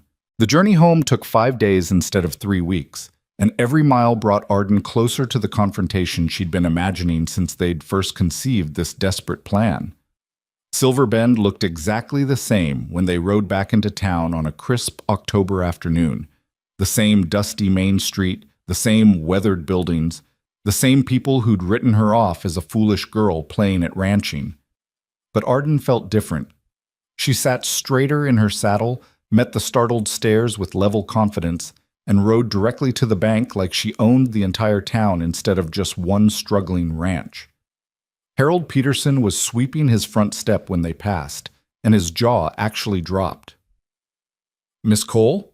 We heard, the rumors said I'd fail," Arden called back pleasantly. Rumors were wrong. The bank was a small brick building at the corner of Main and First, its interior dim and cool and smelling of leather and paper. The clerk behind the counter looked up as they entered, his expression shifting from bored to shocked in the space of a heartbeat. "Miss Cole," he stammered, "we weren't expecting, that is, the payment isn't due for another—" "I'm aware of the due date," Arden said calmly. "Please inform Mr. Garrett that I'm here to settle my account. In full." The clerk practically ran to the back office, and Arden could hear the muffled conversation, the tone of disbelief in the banker's voice. Then Jonathan Garrett emerged, Silver Bend's bank manager and Mayor Alden's brother-in-law, his round face already flushed with confusion and something that looked like dismay. "Miss Cole," he said, forcing a smile that didn't reach his eyes. "This is unexpected. The loan isn't due for 3 more weeks, and I must say I'm surprised to see you've returned from your venture." "Successful venture," Arden corrected. She reached into her coat and pulled out the bank draft, placing it on the counter with deliberate precision. $6,178 from Stockman's Bank of Cheyenne, $3,000 to settle the loan in full, plus interest. The remainder I'll be depositing into a new account under my name. Garrett stared at the draft like it was a snake. Where did you— "Cattle drive to Cheyenne," Arden said, letting satisfaction color her voice. 268 head sold at premium prices, as I told you I would when you tried to convince me to sell the ranch for half value. Now, Miss Cole, that's hardly fair." "What's not fair," Arden interrupted, her tone hardening, "is a bank manager conspiring with the mayor to force an early loan payment in hopes of triggering foreclosure. What's not fair is spreading rumors about my financial situation to potential buyers, trying to drive down the property value. What's not fair is treating me like an incompetent child instead of a legitimate rancher with legal rights and senior water claims." Garrett's face went from red to pale. "I don't know what you think you heard, but I heard the truth," Arden said, "from multiple sources. And while I can't prove it well enough to cause you legal trouble, I can make damn sure everyone in this town knows that Arden Cole paid her loan in full, ahead of schedule, after a successful cattle operation that none of you thought was possible." She leaned forward. "Process the payment, Mr. Garrett, and give me the receipt showing 0 balance owed." The banker's hands shook slightly as he processed the transaction, his clerk watching with wide eyes that promised the story would be all over town within the hour. When Garrett finally pushed the receipt across the counter, his expression was sour enough to curdle milk. "Congratulations, Miss Cole," he said stiffly. "Your loan is satisfied. Will there be anything else?" "Yes," Arden said. "I'm opening a business account with the remaining $3,000. And I want you to note in your records that the Cole Ranch is no longer a credit risk. In fact, we're expanding operations, so the next time someone asks about my financial situation, you tell them the truth, that I'm solvent, successful, and not going anywhere." She turned to leave, then paused and looked back over her shoulder. "Oh, and Mr. Garrett, you might want to inform your brother-in-law, the mayor, that his interested parties can stop circling. The Cole Ranch isn't for sale. Not now, not ever." They walked out of that bank into afternoon sunlight that felt like vindication made tangible.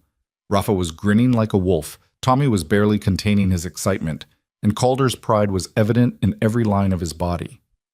That Rafa said, was beautiful. Watching Garrett's face when you put that draft on the counter, that was 30 years of satisfaction right there. I wish I could have seen Mayor Alden's face when he hears about it, Tommy added. You won't have to wait long, Calder observed, nodding toward the street. Mayor Alden was striding toward them with the purposeful gait of a man who'd just received bad news and needed someone to blame. His face was thunderous, his expensive suit somehow making him look more ridiculous than authoritative. Miss Cole, he said, his voice tight with barely controlled anger. I've just heard some rather remarkable claims about your recent activities. Not claims, Arden said pleasantly. Facts. I completed a successful cattle drive to Cheyenne, sold my herd at premium prices, and paid off my bank loan in full, with capital to spare for expansion. Would you like to see the receipt? This is outrageous, Alden sputtered. A woman, traveling alone with men, engaging in such dangerous and improper— I wasn't alone, Arden interrupted. I was with my crew, conducting legitimate business, which, last I checked, isn't illegal or improper in any legal sense that matters. The reputation of this town, Arden said, her voice cutting through his bluster, will survive me being a successful rancher. In fact, it might even improve once people realize that women are capable of more than you give them credit for. A small crowd had gathered, drawn by the spectacle of the mayor arguing with the woman he'd spent months undermining. Arden could see Mrs. Alden among them, her face twisted with fury. Harold Peterson was there too, and several other merchants, and even Sheriff Morrison watching with an expression of bemused interest. You've made powerful enemies with your stubbornness, Miss Cole, Alden said, lowering his voice to something that might have been meant as threatening. And you've made a mistake assuming that being a woman made me weak, Arden replied. I'm not selling. I'm not failing. I'm not going anywhere. The Cole Ranch is staying in Cole hands, and there's not a damn thing you or your friends can do about it. She brushed past him without waiting for a response, her crew falling into step behind her. The crowd parted, and Arden could feel dozens of eyes on her back, could practically hear the whispers starting. But for the first time since her father's death, she didn't care what Silver Bend thought. She'd proved them wrong. She'd done the impossible, and she'd done it on her own terms. They rode back to the ranch in the golden light of late afternoon, the valley spreading before them in shades of amber and green. Arden felt the tension of the last months finally beginning to ease, replaced by a bone-deep satisfaction that was sweeter than anything she'd ever experienced. The ranch house looked the same, solid, weathered, home, but it felt different now. It wasn't just a burden she was carrying alone anymore. It was a success she'd fought for and won, a legacy she'd defended against impossible odds. I'm accepting your offer, she said to Calder as they unsaddled their horses in the barn. The words came out before she'd consciously decided to speak them, but they felt right. The partnership, if you're still serious about it. Calder paused, his hands stilling on his saddle. I'm serious. Then we'll draw up papers, equal partnership in the Cole Ranch, or maybe we rename it Brooks and Cole, or Cole and Brooks. She smiled, feeling lighter than she had in months. We can argue about the order later. Arden, Calder said, and something in his voice made her turn to face him fully. He set aside the saddle and crossed to where she stood, close enough that she could see the flecks of darker gray in his eyes. I need you to understand something. I'm not just investing in the ranch. I'm investing in you, in this life, in building something that lasts. I know, Arden said quietly. I don't think you do, Calder continued. I'm saying I want to stay, not just for a season, not just until the next opportunity comes along.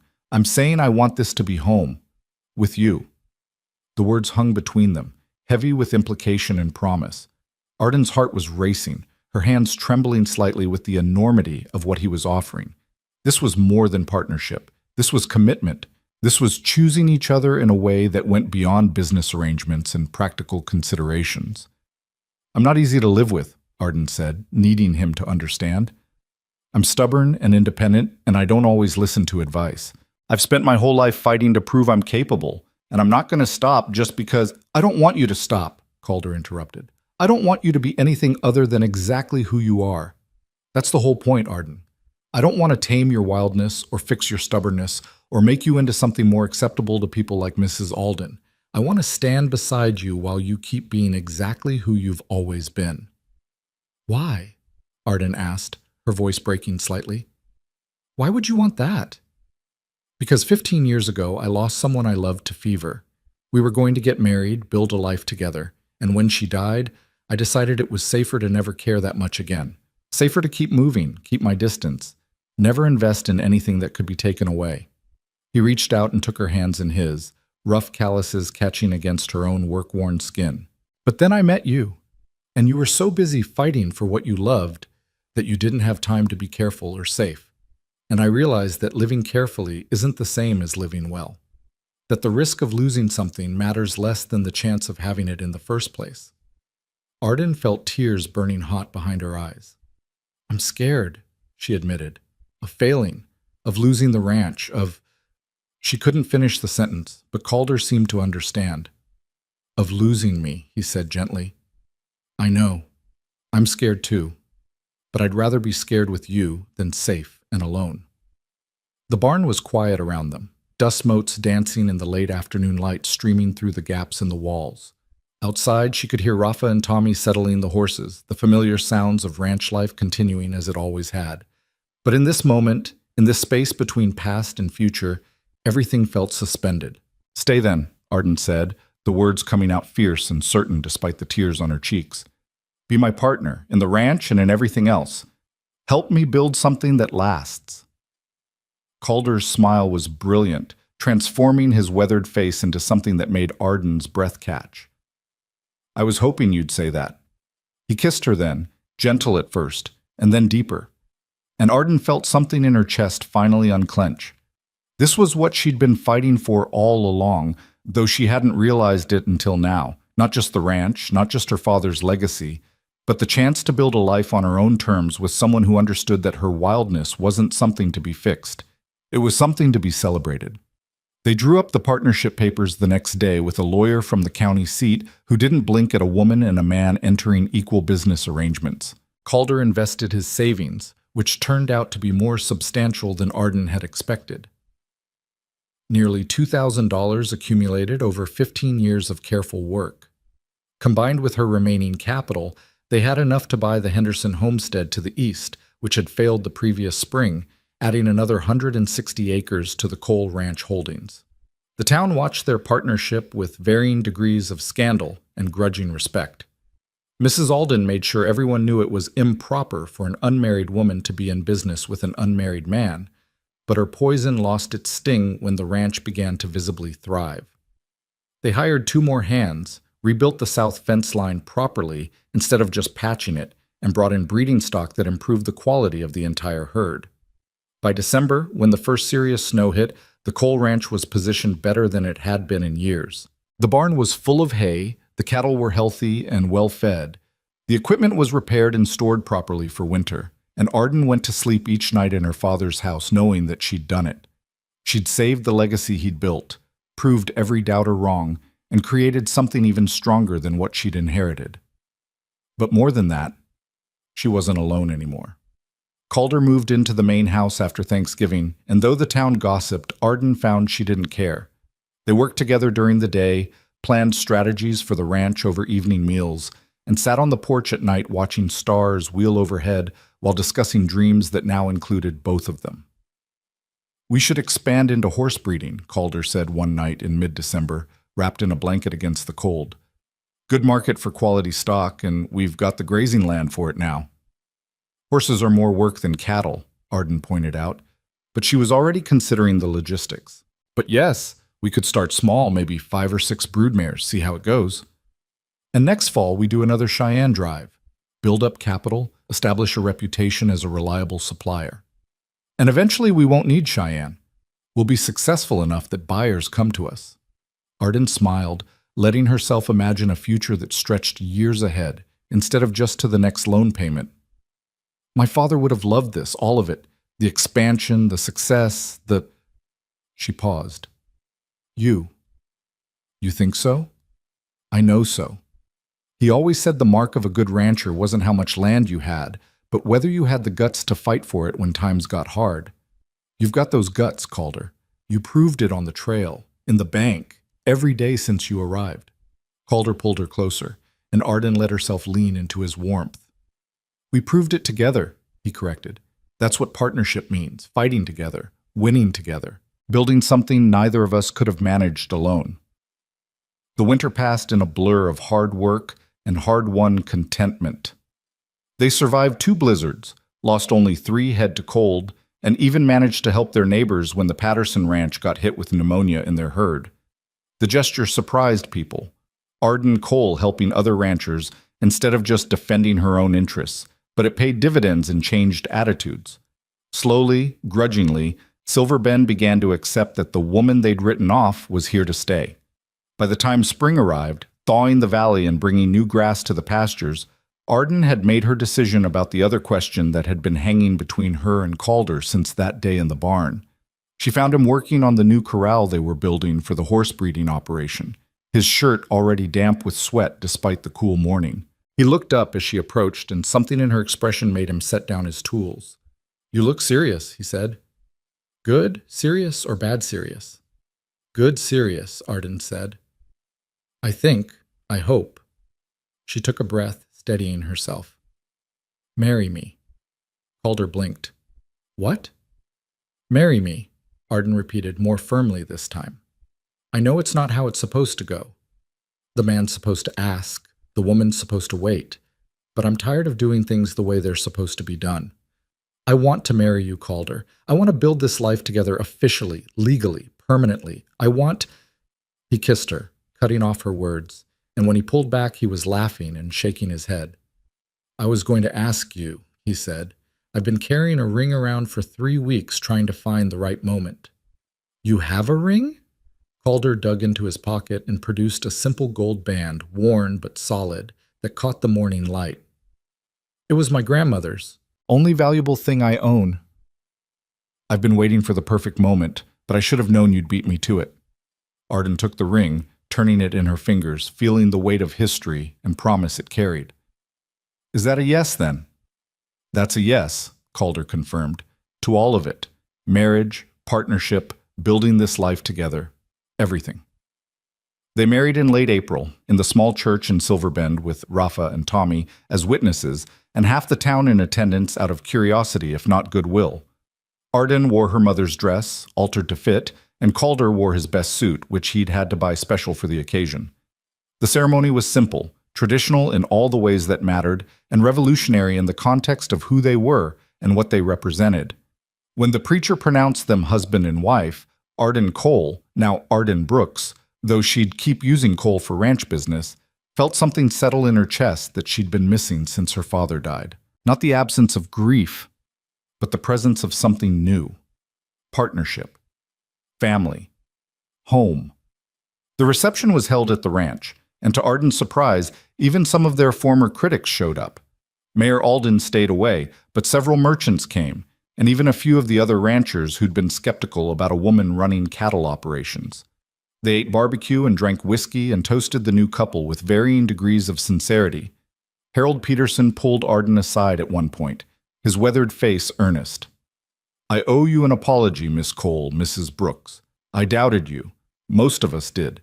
But you proved us wrong in the best possible way." "I had help," Arden said, glancing at where Calder was talking with Rafa and some of the other hands. "Couldn't have done it alone." "Maybe not," Peterson agreed. "But you were the one who had the courage to try. That counts for something, counts for everything, really." As the sun set over the valley, painting the mountains in shades of gold and crimson, Arden stood on her porch, their porch, and watched her neighbors and crew celebrating in the yard. The ranch her father had built, that she'd fought to save, that she and Calder were now building into something even greater. The life she'd chosen, the man she'd chosen, the future spreading out before them full of possibility and promise. Calder appeared beside her, sliding an arm around her waist. "Happy?" "Terrified," Arden admitted. "Happy, but terrified. What if we can't sustain this? What if next year brings drought or disease or—" "Then we'll fight through it," Calder said simply. "Same as we've fought through everything else. Together." together. The word that changed everything. Arden leaned into her husband's warmth and watched the stars begin to appear overhead, the same stars her father had watched, the same stars that would shine long after they were both gone. The ranch would endure. The land would endure. And the legacy of Arden Cole, the wild woman who refused to be tamed, who fought impossible odds and won, would endure too. Not because she'd done it alone, but because she'd been brave enough to let someone stand beside her. The first year of their marriage passed in the kind of hard work that builds foundations strong enough to last generations. Arden and Calder expanded the horse breeding operation, adding 12 mares to their initial 5 and bringing in a quality stallion from Kentucky that cost nearly everything they'd saved from the Cheyenne sale. It was a gamble, but one that paid off when their first crop of foals arrived the following spring. Long-legged, strong-boned animals that had buyers asking questions before they were even weaned. The ranch prospered in ways that had seemed impossible during those dark months after Thomas Cole's death. They hired 3 more permanent hands, built a second barn for the horses, and negotiated contracts with buyers in Denver and Cheyenne that guaranteed steady income even in lean years. The Cole Ranch, officially renamed Cole Brooks Ranch on the new gateposts Calder carved that summer, became known throughout Colorado Territory as a source of quality cattle and superior horses. But it was the personal victories that meant more to Arden than any financial success. The day Mrs. Alden crossed the street rather than face her in town, a small smile of defeat on her carefully painted face. The afternoon Mayor Alden stopped by the ranch with a stiff request to purchase 2 horses for the county, his pride clearly choking him, but his need for quality stock stronger than his wounded ego. The evening Rafa told them he was retiring, not because he doubted their ability to run things, but because he was finally confident they didn't need him anymore. "You've built something real here," the old foreman said, his eyes suspiciously bright. Thomas would be proud. "Hell, I'm proud. You took a dying ranch and turned it into an empire." "It's not an empire," Arden protested, but Calder squeezed her hand. "Not yet," he said, grinning. "Give us another 5 years." The second autumn brought news that changed everything again, though in ways Arden hadn't anticipated. She'd been feeling odd for weeks, tired in a way that extra sleep didn't fix, queasy in the mornings, emotional over things that normally wouldn't have bothered her. She'd ignored it, chalking it up to the stress of managing an expanding operation, until the day she fainted while helping break a new horse. Calder had been beside her in an instant, his face white with fear. "We're going to the doctor, now. I don't care if you have to argue about it." Dr. Morrison was an older man who'd delivered half the babies in Silver Bend, and he took one look at Arden's symptoms, asked 3 pointed questions, and smiled in a way that made her heart start racing for entirely new reasons. "Congratulations, Mrs. Brooks," he said. "You're going to be a mother." The ride back to the ranch was silent, both of them processing the news. A baby, a child, the next generation of what they were building. It terrified Arden in ways that facing down stampedes and bank managers never had. "Say something," she finally said as they approached the ranch gates. "I'm trying to figure out what to say," Calder admitted. "I'm scared and excited and worried and happy all at once.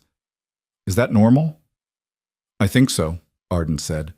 "I feel like the world just tilted sideways. Everything we've been building, suddenly it's not just for us anymore. It's for them. For this person who doesn't even exist yet, but already changes everything." Calder reined in his horse and turned to look at her fully.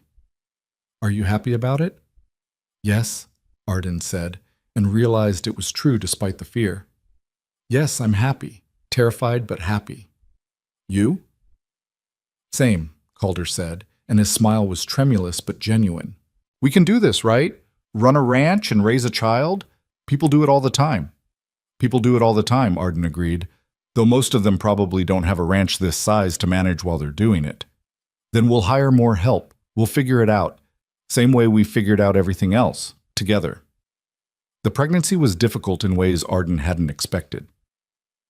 The morning sickness lasted well into her 4th month, and the physical demands of ranch work became increasingly challenging as her body changed. She hated feeling limited, hated having to ask for help with tasks she'd always done herself, hated the way people in town looked at her with a mixture of concern and satisfaction, as if her pregnancy proved she was finally becoming properly domestic. "You should rest more," Mrs. Henderson said one day in the Mercantile, her voice dripping with false sweetness. "A woman in your condition shouldn't be out working like a common ranch hand." "A woman in my condition is still perfectly capable of managing her own ranch," Arden replied, keeping her voice level despite her irritation. "But thank you for your concern." Calder had to physically restrain her from punching Mayor Alden's son when the young man made a crude joke about whether the baby would be born in the barn like the rest of the livestock. It took 3 people to pull her back, and even then she was shaking with rage. "He's not worth it," Calder said later when they were alone and Arden was still fuming. "He's an idiot trying to get a rise out of you." "He succeeded," Arden said bitterly, "and now the whole town is going to talk about how the pregnant ranch woman tried to fight a man in the street." "Let them talk," Calder said. "They've been talking since the day you took over this ranch. Hasn't stopped you yet." But it wore on her, the constant judgment and the physical limitations and the fear of what childbirth would mean. Her mother had died in childbirth, bleeding out while bringing Arden's stillborn brother into the world. The memory of her father's devastated face haunted Arden's dreams as her due date approached. "What if something goes wrong?" she asked Calder one night in their bed, her hands resting on her swollen belly, where their child moved and kicked with increasing vigor. "What if I die like my mother did?" "You won't," Calder said, but she could hear the fear underlying his certainty. "You don't know that. Women die in childbirth all the time, and if I do—" "Stop," Calder said firmly. "I can't think about that. I won't think about that. You're strong, Arden, stronger than anyone I've ever met. You'll get through this the same way you've gotten through everything else." "And if I don't, who'll run the ranch? Then I'll run it," Calder interrupted. "And I'll raise our child and tell them every day about their mother, who was the bravest, stubbornest, most magnificent person I ever knew. But that's not going to happen, because you're going to be fine. We both are." The baby came on a cold March evening, 3 weeks before Arden's due date, and in the middle of the worst spring storm in 5 years. The pain started just after sunset, and by the time they realized this was actual labor and not false contractions, the roads were impassable with mud and melting snow. "I'll ride for the doctor," Tommy volunteered, already reaching for his coat. "You'll break your neck trying to get down that road," Arden gasped between contractions. "It's too dangerous." "So what do we do?" Calder asked, and Arden had never heard that much fear in his voice before. "We manage," she said, trying to sound confident despite the pain radiating through her body. "Women have been having babies for thousands of years without doctors. We can do this." What followed were the longest 8 hours of Arden's life. Calder stayed with her through all of it, holding her hand, bringing water, helping her walk when she needed to move, catching her when her knees buckled. Tommy and the other hands stayed discreetly in the bunkhouse, probably terrified by the sounds coming from the main house, and Arden fought through pain that made stampedes and bank negotiations seem trivial by comparison. "I can't," she sobbed at one point, exhausted and hurting and convinced this was how she'd die. "I can't do this anymore." "Yes, you can," Calder said, his voice steady even though his hands were shaking. "You're the strongest person I know. You drove cattle 200 miles through storms and wolf attacks. You faced down a town that wanted you to fail. You can do this." "This is different. This is just another impossible thing," Calder said. "And you've made a career out of doing impossible things. So do this one more. Bring our baby into the world. Show them what it means to be born to Arden Brooks." She did, finally, as dawn was breaking over the snow-covered mountains and the storm was beginning to clear. A sun, red-faced and squalling, perfect in every way that mattered. Calder cut the cord with shaking hands, wrapped the baby in clean blankets, and placed him in Arden's arms with an expression of such profound love and relief that it made her start crying all over again.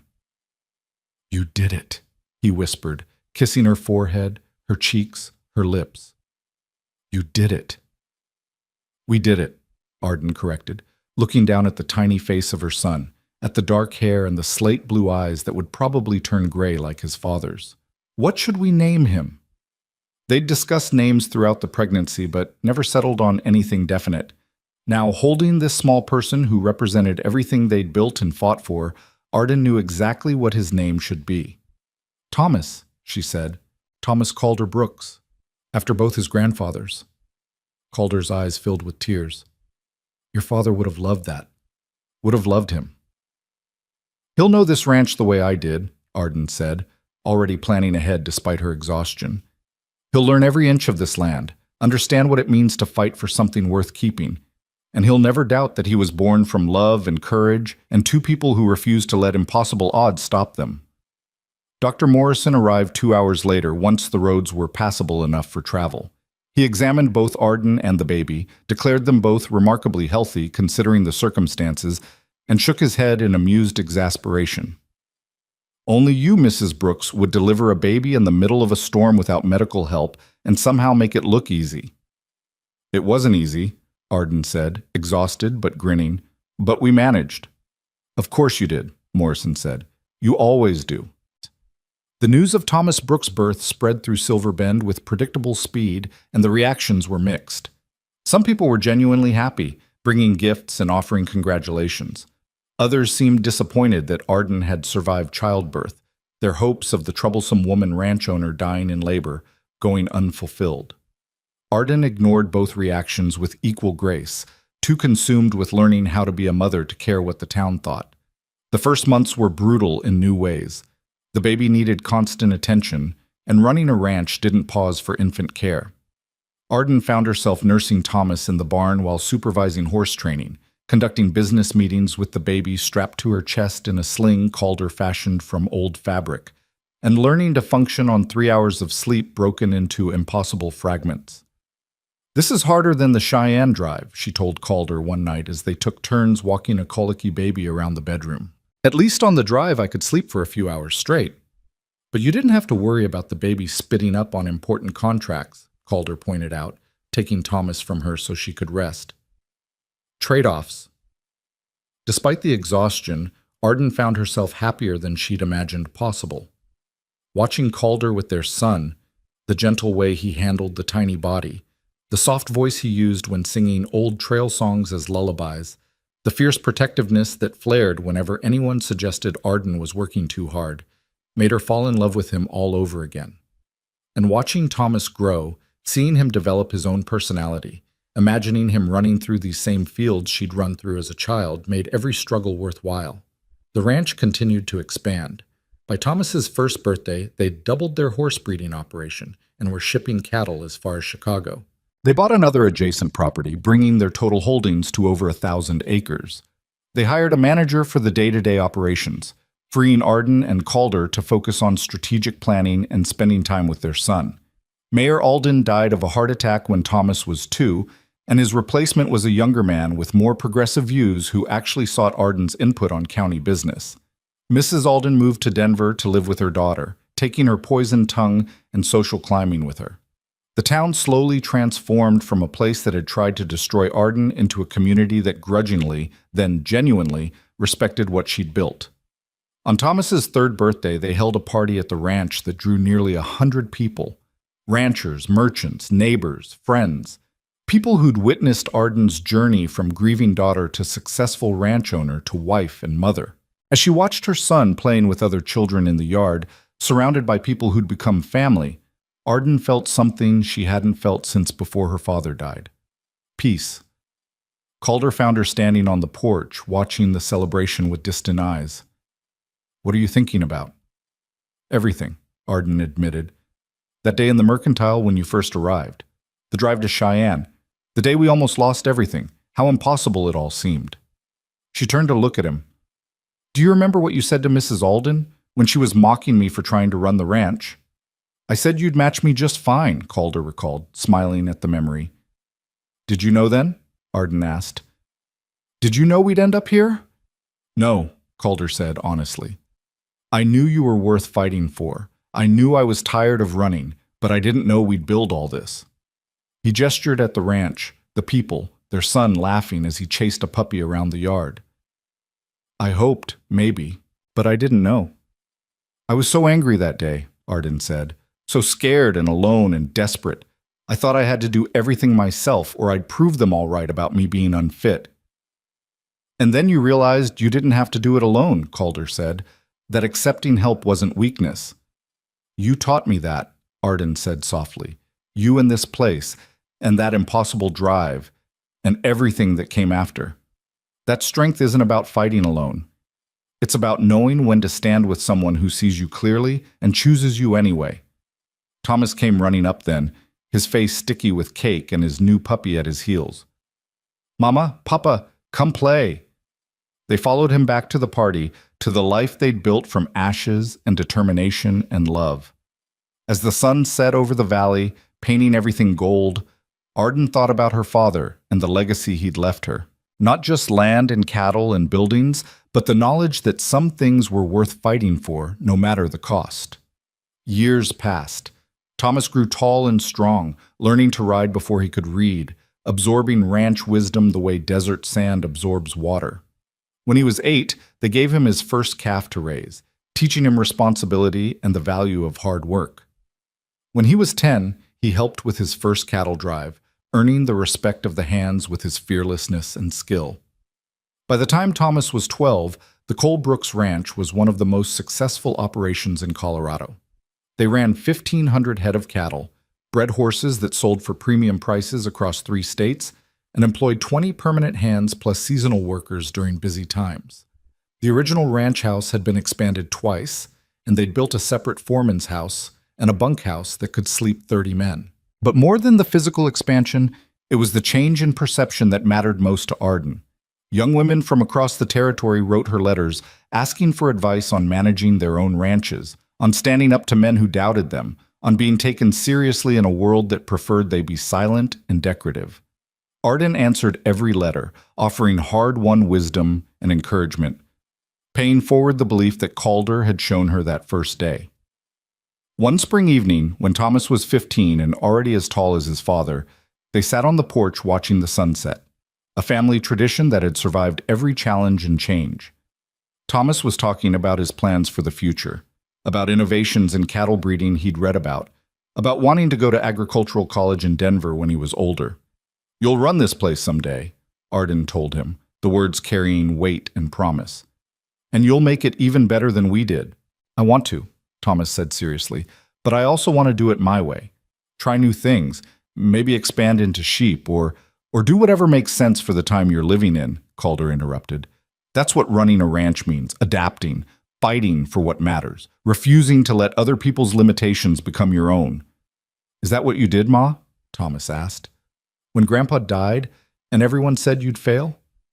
Arden shared a look with Calder, remembering that desperate, terrifying time. "That's exactly what I did. Everyone had very clear ideas about what I couldn't do. Couldn't run a ranch, couldn't manage money, couldn't survive on my own. And they were almost right. I couldn't do it alone. But I wasn't alone. I had people who believed in me." She reached for Calder's hand. "I had your father, who walked into the worst day of my life and decided I was worth fighting for." "Tell me the story again," Thomas said, though he'd heard it dozens of times, about the mercantile and what Papa said. So Arden told him the way she would tell their grandchildren years later, the way it would eventually become family legend, passed down through generations. The story of a woman called Wild and Unfit, of a cowboy who saw strength instead of scandal, of impossible odds overcome through courage and partnership, and refusing to accept other people's definitions of what was possible. "And then your father looked at Mrs. Alden and everyone else who'd been mocking me," Arden said, reaching the part Thomas loved best. "And he said 5 words that changed my life." "Good. You'll match me just fine," Thomas recited along with her, grinning. "Good. I'll match you just fine," Arden corrected, squeezing Calder's hand. "Because it wasn't about me matching him. It was about us matching each other. Finding someone who understood that wild didn't need to be tamed, that different didn't mean wrong, that strength could look like a lot of things people didn't expect." The sun touched the horizon, flooding the valley with light that turned everything golden. The land Thomas Cole had claimed, that Arden had fought to keep, that she and Calder had expanded into something even greater than its origins. 3 generations of courage and determination made manifest in grass and water and cattle and horses and the family who tended them. "I'm glad Papa stayed," Thomas said. "Glad he saw what you were worth." I'm glad I let him stay, Arden replied. Glad I was brave enough to accept help instead of insisting on doing everything alone. That was the hardest lesson. Learning that strength isn't about isolation. It's about building something with people who share your vision. Years later, when Arden and Calder were old and silver-haired but still sharp as tacks, still running the ranch with Thomas and his wife, they would stand on that same porch and watch their grandson, another Thomas, playing in the yard. And Arden would think about that terrified, desperate girl in the mercantile, so certain she had to prove herself alone, so afraid of failing her father's memory. She'd think about the impossible cattle drive that saved everything, about wolves and stampedes and negotiations that could have gone either way, about the day she'd paid off the bank loan and proved an entire town wrong, about the night she'd given birth in a storm with only Calder to help her, fighting through pain to bring new life into the world they'd built. But most of all, she'd think about standing in the middle of that mercantile with judgment raining down around her, and a stranger with dust on his boots stepping forward to say the words that would change everything. You know what I realized? Arden said to Calder on one of those evenings, watching their grandson chase chickens while Thomas laughed and tried to corral him. That day in the mercantile, you didn't save me. You saw me clearly when everyone else was looking at what they expected to see. That was the real gift. Not rescue, but recognition. You saved yourself, Calder agreed. I just had the good sense to stand beside you while you did it. We saved each other, Arden corrected. You from running, me from fighting alone. That's what love is, I think. Not completing each other, but choosing to face everything together. Building something that lasts not because it's perfect, but because both people refuse to quit. They'd built an empire from nothing but determination and each other. The Colbrooks Ranch would outlast them both, carrying their legacy forward through children and grandchildren and beyond.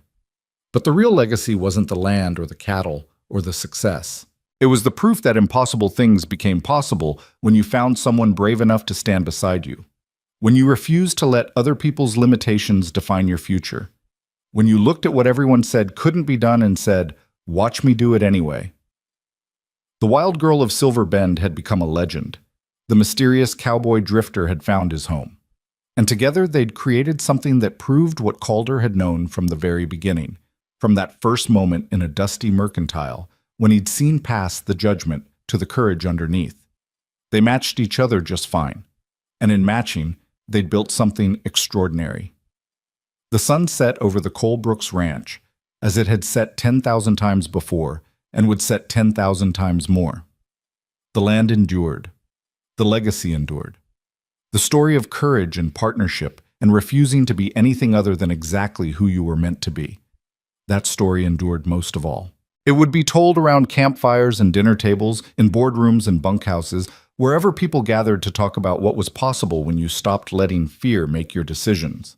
The wild woman and the drifting cowboy who chose each other, chose courage, chose to build a life that honored both their strengths instead of apologizing for them. And somewhere, in whatever place Thomas Cole's spirit had gone, Arden liked to think her father was watching, proud of what she'd preserved, proud of what she'd built beyond preservation, proud that his daughter had taken his legacy and transformed it into something even greater than he'd imagined. The impossible had become reality. The outcast had become the pillar. The woman they'd called unfit had proven herself more capable than any of them. And it all started with 5 words from a stranger who understood what no one else could see. "Good. You'll match me just fine,"